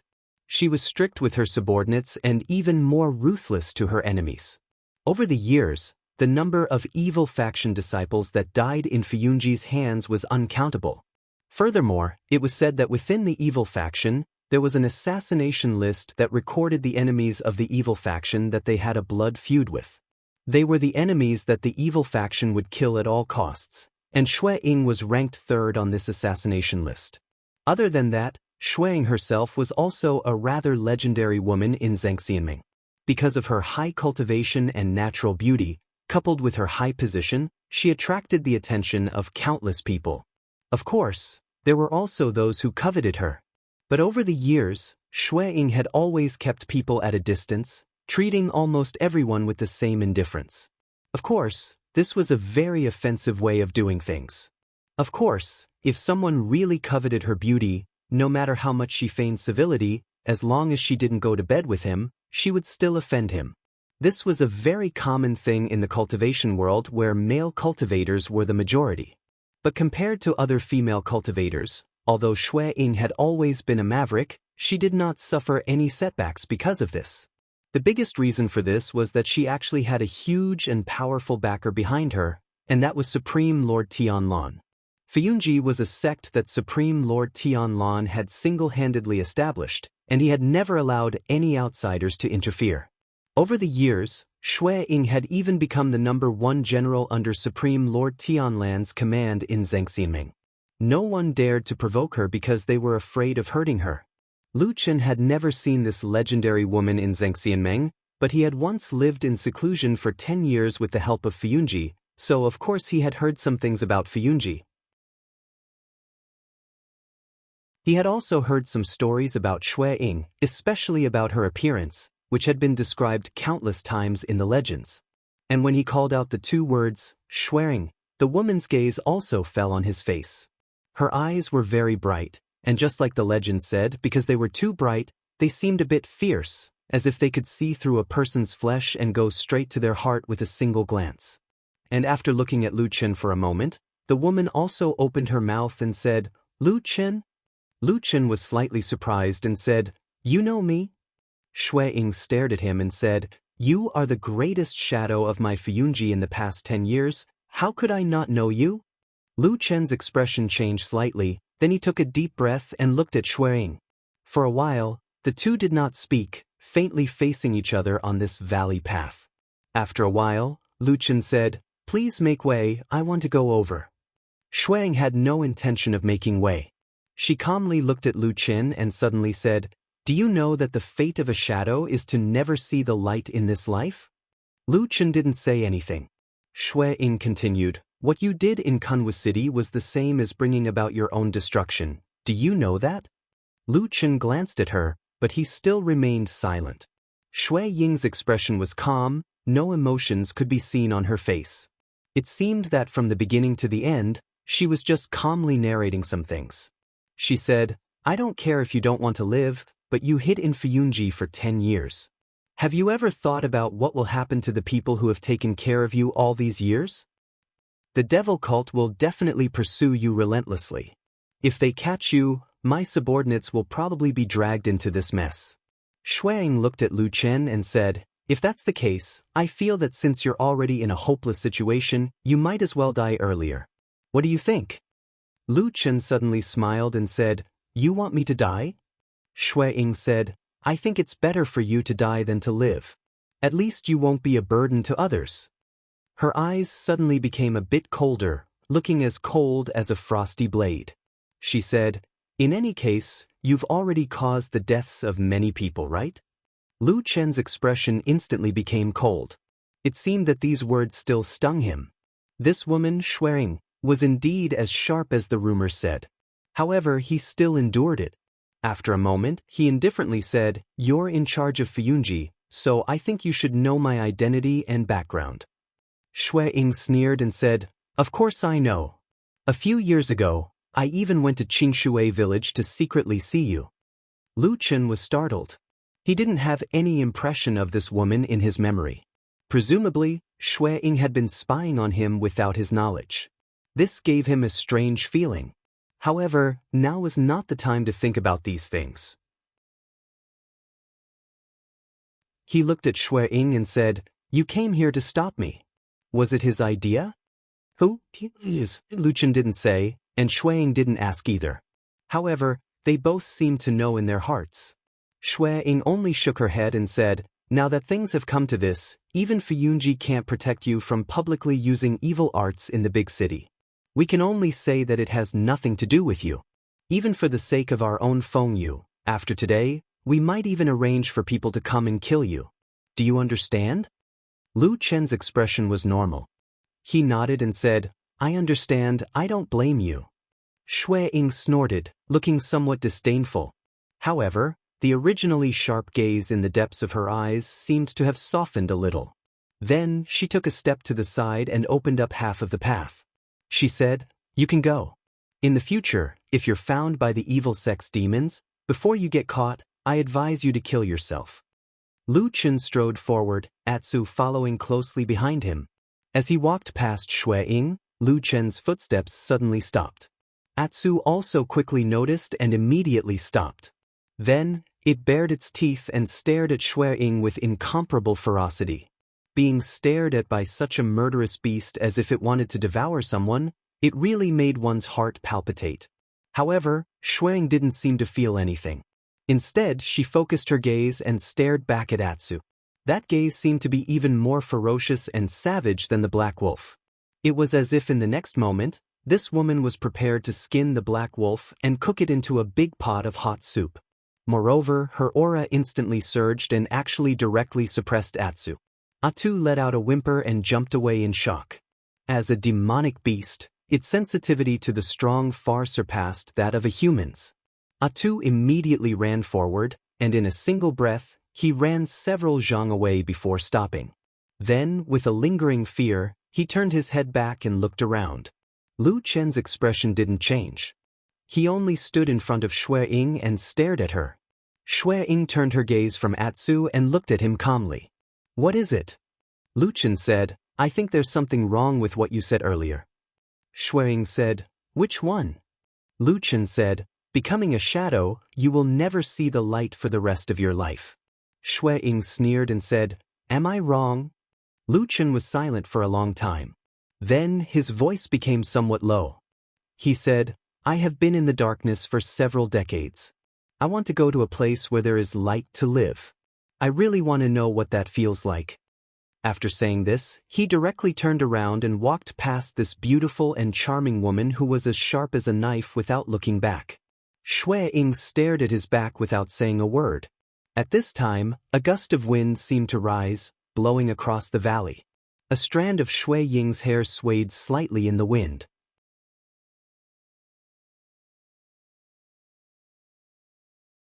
Chapter 249. After watching the man and wolf leave, Xue Ying still stood in the same place.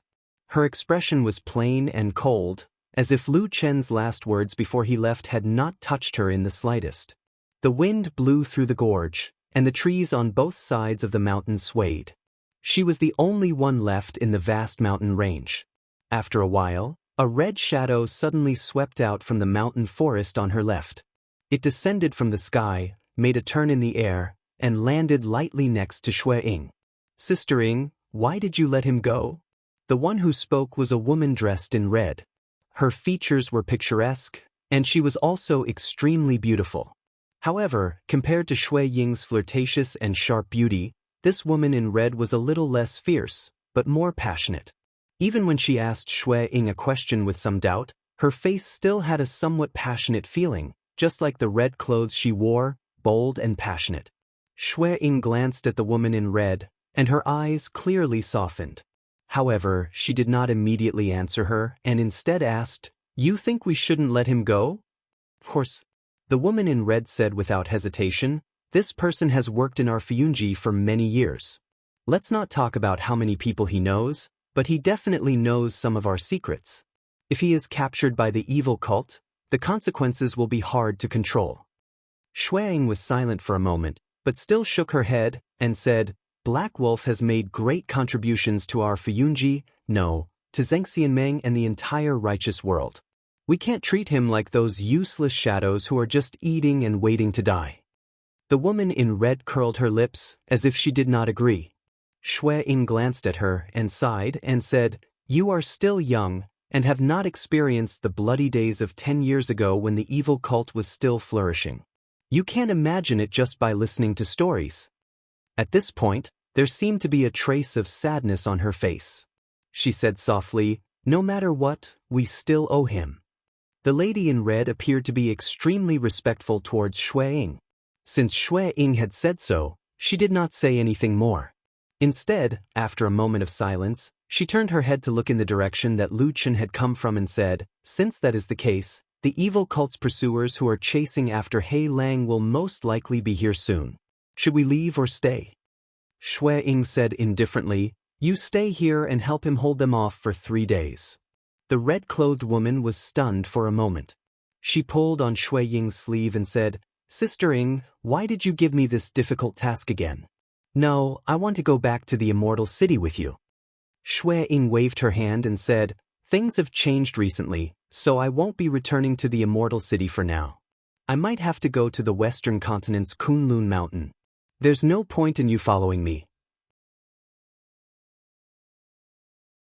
What's more, it's very difficult to defend a place now. There will be evil cult's demons coming to us. We can use this opportunity to cut off some of the evil cult's wings. I'll leave this matter to you." The red-clothed woman grunted.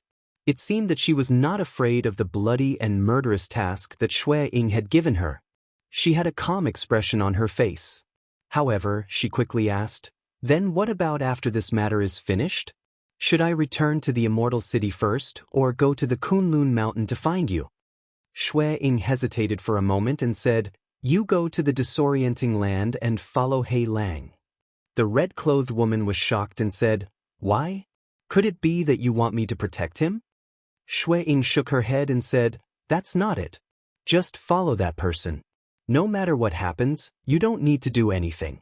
I'll contact you after I go to the Western continent. At that time, whether you leave or stay or treat him, we'll see when the time comes. The red-clothed woman nodded, but her expression changed slightly. Shui Ying was a meticulous woman. After glancing at her, she said, "What's wrong?" The red-clothed woman hesitated for a moment and said, "Sister Ying, didn't you just say that we owe him? If that's the case, it's understandable that you want me to protect him. But why do I hear that last sentence of yours? It seems like it might be disadvantageous to him as well." Shui Ying fell silent and did not speak for a long time. Just when the red-clothed woman was a little worried that she had said something wrong, Shui Ying sighed and said, "Whether we owe him or not, it's not up to me to decide. Isn't it just a word from our superiors?" The red-clothed woman was slightly startled after hearing this. Then, a trace of sympathy appeared on her face and she said in a low voice, "If that's the case, then that man is really quite pitiful." Shui Ying suddenly seemed to be a little dispirited. She waved her hand and said, "Do your own thing." After saying this, she turned around and walked out of the canyon. Her speed seemed slow, but it was actually very fast. Not long after, she had gone far away. The red-clothed woman was left standing there, but she looked around in high spirits. Then, she turned her head and looked into the depths of the canyon. In front of the canyon was the world's most dangerous place, the disorienting land. She suddenly smiled, as if she was a little more interested in that direction. Ever since they entered the disorienting land, Lu Chen suddenly felt the pressure on his body lighten a lot. Relying on his familiarity with the disorienting land, he led the black wolf Atsu and fled into the depths of the disorienting land. It had been several days since he sensed any devil cult killers approaching from behind. Even so, the string of tension in Lu Chen's heart did not loosen. Because in this world, no one understood the true craziness and danger of the devil cult followers of the three realms better than him. Generally speaking, if one wanted to enter the disorienting land from the passage around Crescent City and Longhu Mountain, if one wanted to go deeper into the disorienting land, the most common path would be the Black Armor Mountain's Cyan Sunflower Cave. It could lead to the famous Desolate Valley, and it could also reach the Dragon River that separated the periphery of the disorienting land from the central region. This was the path that ordinary cultivators would choose under most circumstances. It was relatively safe and easy to travel. However, after walking in the direction of the Black Armor Mountain for a day, Lu Chen gave up on this idea and led the Atsu in another direction. One man and one wolf walked for a few days in the vast wilderness of the Land of Chaos, traversing through the primitive forests and rivers. After making a huge detour, they finally arrived at the lower reaches of a large river. They then began to walk up from the bottom. It was a journey along the shore of a wide and calm river. There were many dangers along the way, and many ferocious demonic beasts appeared. However, relying on Atu, who was now powerful, and Lu Chen, who was gradually recovering his strength, the two of them still managed to make it through without any danger. Until they arrived at a river valley. Standing at the entrance of the river valley and looking into the distance, they could see a tall mountain peak. If Lu Chen remembered correctly, that should be the Black Armor Mountain. In the river valley in front of them, under the illumination of the sun, there was a sea of dazzling and beautiful flowers in full bloom, as if they were blooming brilliantly in the sun. Everything seemed to float in front of them again, as if it was yesterday. Lu Chen stood quietly at the entrance of the river valley, gazing at the sea of flowers. The Atsu stood beside him with a somewhat gloomy expression. Occasionally, it would growl a few times uneasily, wagging its tail, and move closer to Lu Chen. Lu Chen nodded and sighed softly. He then reached out and touched the head of the Atsu, saying, let's go to the place where you first appeared." Of course, no one knew where Atsu was first born. Even the Atsu probably didn't have this memory. But that day, when Lu Chen and Exin passed through this river valley full of blood-devouring demon flowers, it was indeed the first time they saw the Atsu. Those days seemed to be fresh in their memory, as if it was yesterday, but now things were the same, but people had changed. Lu Chen and the Atsu walked along the edge of the river valley, always keeping a safe distance from the beautiful but extremely dangerous blood-devouring demon flowers. In the middle, Lu Chen had also seen the open space where the dying puppy was used as bait. But now it was flat without a trace, as if nothing had happened. Where was the person? If a person died, would it be as if nothing had happened? The beauty would vanish like smoke, and after all the prosperity was gone, there would only be a bleak cold wind blowing past. Lu Chen didn't know if there was an answer to this question. He just walked silently towards the forest. The Atsu followed behind him, raised its head and sniffed the air a few times. Suddenly, it let out a low growl, as if it was a little angry. They walked through the forest all the way. Although it had been a long time, and the forest was full of weeds and thorns, Lu Chen still seemed to remember the path they walked through here. He led the Atsu around the strange rocks and trees in the forest, and then came to the side of the cave. Roar! Atsu became even more agitated.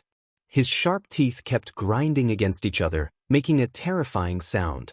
His eyes shone with a cold light as he scanned the surroundings of the cave. He looked like he was about to devour anyone who stood in his way. Lu Chen jumped down and looked around.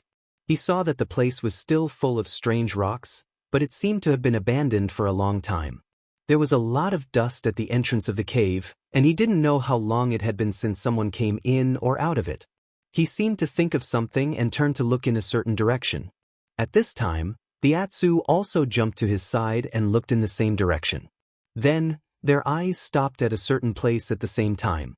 In the pile of rocks on the riverbank, a white bone was vaguely exposed. The Atsu growled, and Lu Chen nodded and walked over.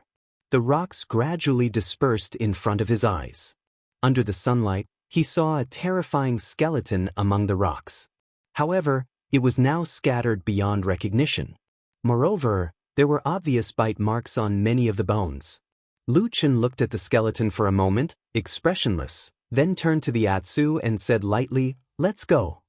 He stepped over the skeleton, walked to the distance of the riverbank, and walked to the unknown forest in front of him, which no one had ever stepped into. In front of him, maybe it was the place where the barbarian came from. The Atsu shouted behind him and followed.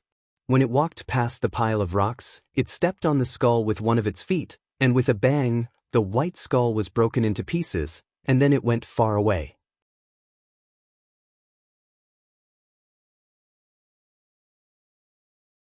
Chapter 250. The sudden battle on the night of the full moon was a great fright for Kunwa City, which had been peaceful for a long time. But to be honest, the destruction caused by this battle couldn't be considered particularly large. It was nothing more than some buildings collapsing and a few unlucky people who happened to get close to the muzzle of the gun and died gloomily. The reason for this situation was that the two parties involved in the battle, the Kunlun party and the Devil cult, were mostly young disciples. Although there were some outstanding disciples, they were generally a bit weaker. On the Kunlun party's side, there was a secret. Most of the powerful and profound Taoist Master Yuaning were pinned down on Heavenly Kuan Peak. Compared to the threat of the Devil cult, the matter they had to face that night was more tense and urgent. On the Devil cult's side, their strength had probably been damaged in the past 10 years. Few Yuaning experts with strong Taoist magic appeared, or even if there were experts, they were afraid of the Kunlun party's strength and didn't dare to make a move. As for the real reason, only the Devil cult themselves knew. In short, after the battle on the night of the full moon, although Kunwa City was in a state of panic for a while, it was still the territory of the Kunlun party. In the following days, the Kunlun party ruthlessly sifted this lively city and cleaned up many of the shadows that were originally hiding in the dark. As the saying goes, how can one allow others to sleep beside one's bed? The Kunlun party was one of the top sects in the world, so it was impossible for them to allow the Devil cult to develop their power next to them. As a result, the Devil cult spies in Kunwa City were almost wiped out. After all, Kunwa City was a place where the Kunlun party had operated for countless years. They were deeply rooted in every aspect and infiltrated everywhere. Once a serious investigation was carried out, the majority of the Devil cult spies wouldn't be able to hide. Following such a big movement, Kunwa City also quickly settled down. The dead were buried, the collapsed houses were rebuilt, and everything returned to its original appearance. It was bustling, flourishing, and flourishing as if nothing had ever happened. And what happened that night also became the topic of people's after-dinner conversations. Since ancient times, as long as it had nothing to do with them, in the eyes and hearts of most people in the world, it would end up like this. In the end, the big event would become a small matter, and then it would become a dry and colorless impression in their memories. But to those who were there, experienced that cruel battle and witnessed death with their own eyes, those memories were completely different. They were filled with sorrow, anger, and hatred that was difficult to suppress. On that night, the Su family in Kanwa City was one of the places that suffered the most damage in the whole city. Their gate fell, their high walls collapsed, and in the end, many people died. Logically speaking, everyone only had one life, but there was no such thing as absolute fairness in this world. In everyone's eyes, some people's lives were more important and precious than others. After that night, the Su family sank into a gloomy atmosphere.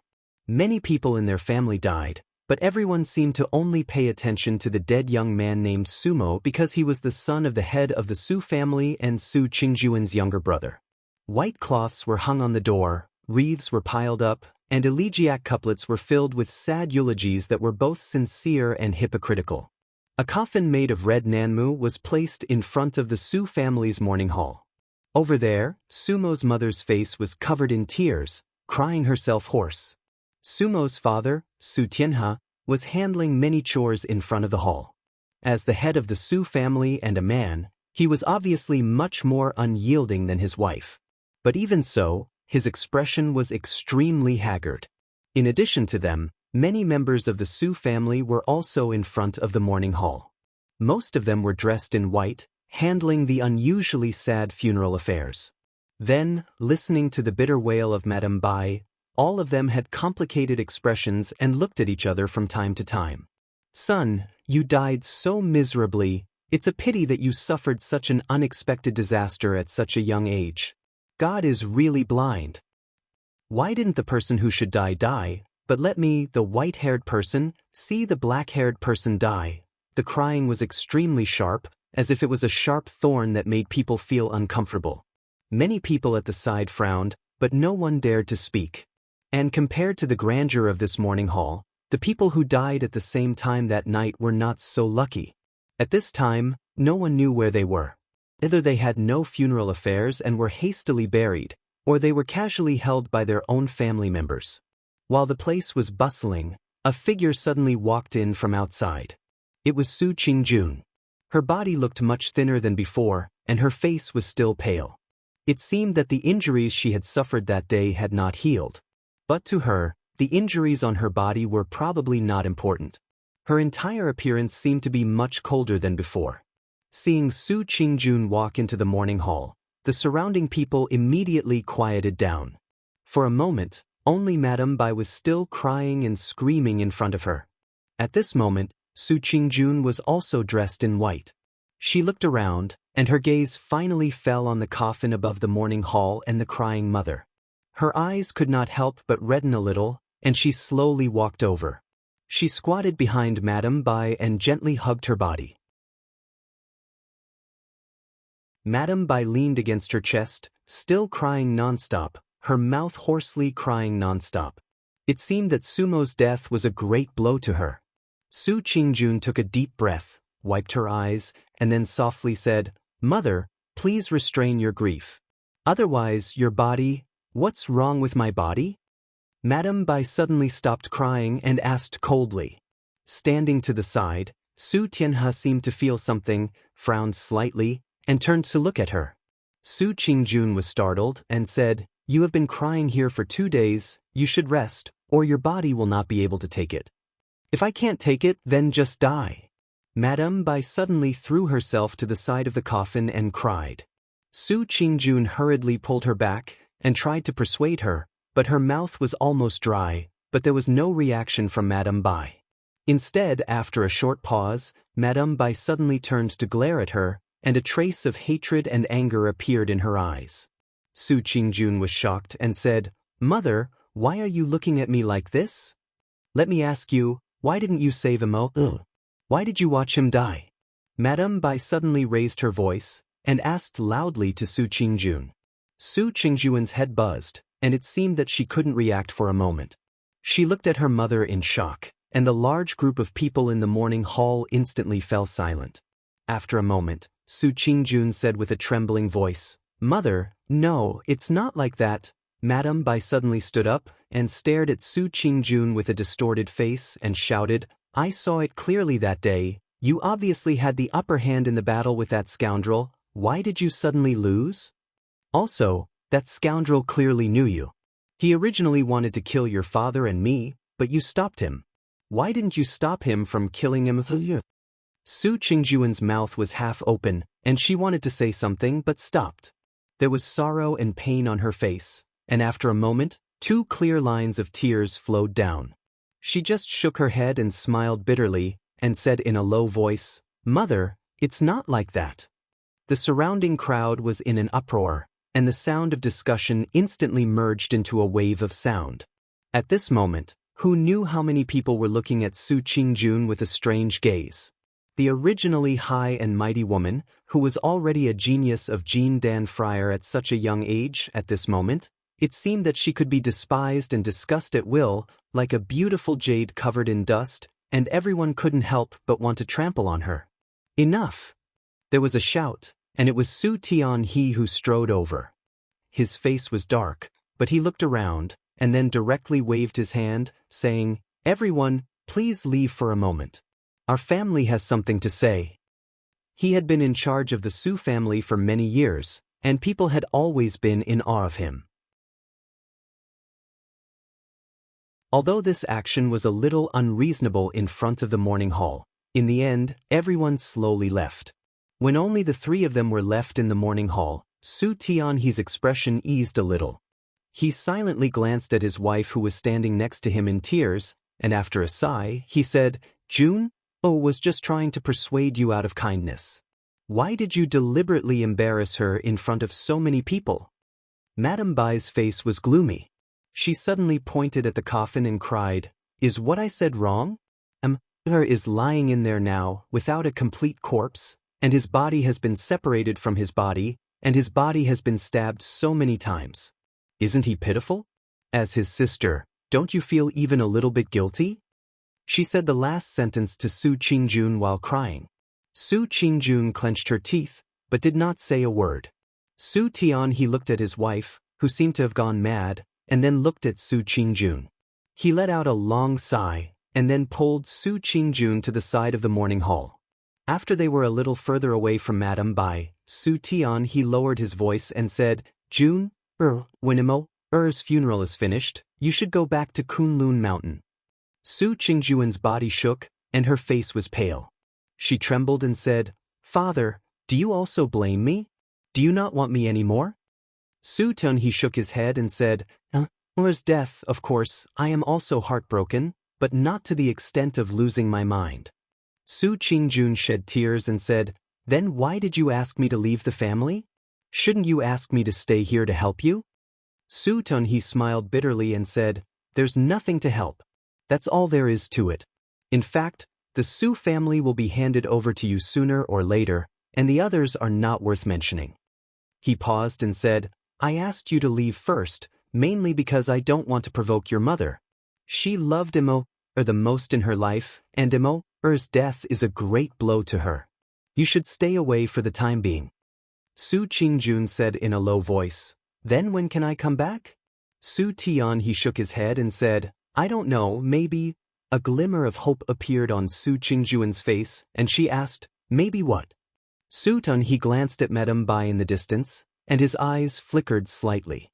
He said softly, "You have seen your mother. She has lost her mind, and I am also worried that something will happen to her.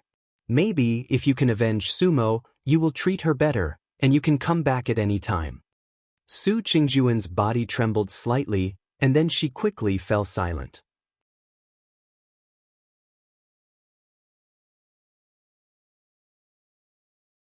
Chapter 251. Su Tianhe immediately sensed something and said, "Why? You don't want to?" He frowned and looked at his daughter, saying in a low voice, "It can't be as your mother said, that you really have something to do with the murderer, right? Su Qingjun shook her head and said bitterly, no. Su Tianhe stared at her for a while and said slowly, Jun, your talent and aptitude far surpass mine, and your future achievements are limitless. Now that Immortal has passed away, the Su family will be handed over to you sooner or later. The thief who killed Immortal has a very high cultivation and evil arts. In the Su family, only you can hope to defeat him. In the future, the matter of revenge can only be handed over to you. Do you understand? Su Qingjuan's face was pale, and even her lips seemed to be drained of blood.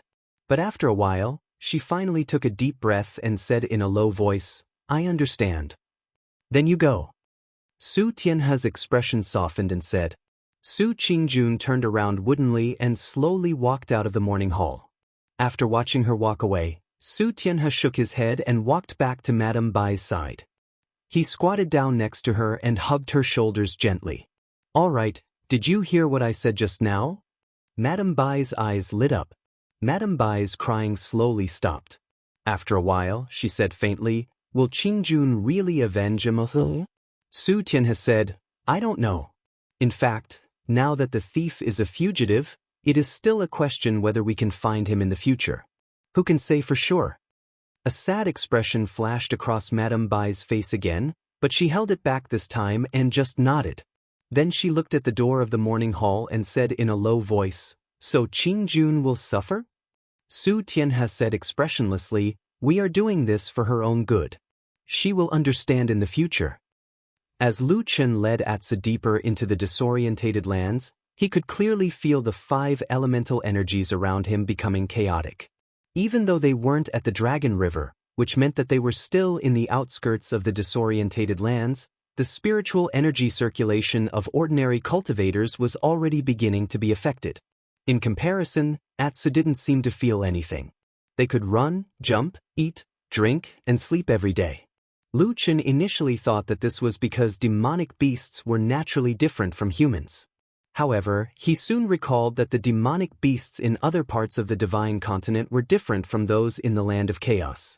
It was probably because the demonic beasts living in this chaotic and dangerous place had mutated into something different. It seemed that the blood and bones of Atsu originated from this vast but chaotic land, which was why they were able to adapt so naturally. The further they went, the more dangers they encountered along the way. All kinds of strange plants and demonic beasts would appear from time to time. However, Lu Chen and Atsu didn't seem to be weak in combat. Lu Chen, who was gradually recovering from his serious injuries, was very familiar with the situation in the disorientated lands. He was familiar with most of the dangers in the disorientated lands, including all kinds of strange plants and animals. That was why he was able to avoid many dangers. On the other hand, Atsu's situation was different. When Lu Chen first met up with it, Atsu obviously wasn't used to its new body and acted clumsily most of the time. However, as time passed, Atsu's coordination improved and its combat strength increased almost every day. Its strength grew day by day and its movements became more agile. Nowadays, it was rare to see this black wolf fiercely pouncing on its prey and then clumsily pouncing to the side to pounce on empty air. Instead, whenever Atsu pounced over, there would be a reign of terror. Its sharp teeth and claws could almost tear apart any demon beast that appeared. Along the way, Atsu also had a teacher. When Lu Chen had nothing better to do, he would grab hold of Atsu and teach it some sinister hunting methods. He taught it how to hide in the dark and suddenly jump out to attack, how to stab the eyes and then kick the balls, how to bite the belly, and even how to pretend to be injured and fall to the ground in a fight. Lu Chen even tried to teach Atsu a sinister method of pretending to be injured and falling to the ground to lure the opponent over, and then suddenly bite the opponent's throat. Atsu was very smart. It learned these insidious fighting techniques as soon as it learned them. From then on, the demonic beasts in the disorientated lands that blocked their way started to have bad luck. Those ferocious, strong, and huge demonic beasts would often be killed while they were walking, ambushed while they were hunting, and when they suddenly found out that their opponent had been defeated by them, they would happily walk over to feast on their prey. Then, they would be bitten in the throat, kicked in the balls, and beaten to death, often dying with their eyes wide open. After leaving the riverside cave where the barbarian had died, they headed south. There were many hills and rivers along the way, poisonous insects, birds, and beasts could be found everywhere. The road was difficult to walk on and slowed down their speed. However, it was probably because there were few people in this area that Lu Chen did not find any pursuers or killers following them. It was not surprising that the people from the Kunlun party did not chase after them. However, the fact that the killers from the devil cult did not follow them really surprised Lu Chen. He was well aware of his weight in the hearts of the followers of the devil cult. It could be said that he was a person that they would not rest until he was dead. After the initial doubts, he quickly thought of Shui Ying whom he had met before. Did she help them secretly? After all, she was probably from Fuyunji. Was this considered a form of nostalgia? Lu Chen did not know. He did not understand Shui Ying, but no matter what, this was indeed very beneficial to him. It also gave him very precious time to rest. So, after walking for another 2 to 3 days, he saw a very strange-looking forest ahead. Suddenly, he discovered movement behind him. He had been a shadow for too long and lived in the dark world for too many years. He seemed to have an innately sharp intuition towards these kinds of pursuers. It could not be helped. If he did not have this ability, he would probably have died in some dark corner many years ago. He felt movement behind him, and it was not a ferocious and dangerous demonic beast, but a human's aura. Lu Chen's expression changed slightly. He did not expect that after using all the means he had to escape, and even with the possible secret help from Fuyunji, he still could not shake off the pursuers. However, his expression did not change much. He just reached out his hand and patted the head of the giant wolf beside him. Then, as if inadvertently, he used his finger and lightly flicked Atsu's ear twice. Atsu turned his head to look at Lu Chen. Lu Chen quietly gave a look in the direction of the dense forest beside him. Atsu growled in a low voice. After taking 2 steps forward, he suddenly turned his body and scuttled into the forest beside him. As for Lu Chen, he did not make any more movements. He only shouted for Atsu to not run around, and then walked forward himself. At the same time, he shouted for Atsu to follow him. Atsu seemed to be playing around in the forest, and did not immediately run out. Lu Chen, on the other hand, slowly walked forward with a calm expression. Suddenly, a whistling sound came from behind him, and a snow-white light flashed past, striking towards his back. At the same time, a figure poked his head out from the bushes behind him. Lu Chen leapt forward, dodging the attack. At the same time, he heard an angry roar, and from the other side of the forest, a huge black shadow suddenly rushed over. Black Wolf Atu was like an enraged beast, directly pouncing towards the figure that had suddenly appeared. Then, with its sharp teeth and claws, it greeted the figure coldly. It looked like the ground was about to be splattered with blood. But at this moment, the figure behind suddenly let out a scream. The ray of light in midair flickered for a moment and disappeared. In the next moment, it suddenly appeared in front of the figure and blocked Atu's terrifying pounce by a hair's breadth. Atsu was furious. During this period of time, it had long been used to this kind of hunting and sneak attack. Usually, it was always successful. Today was the first time it failed.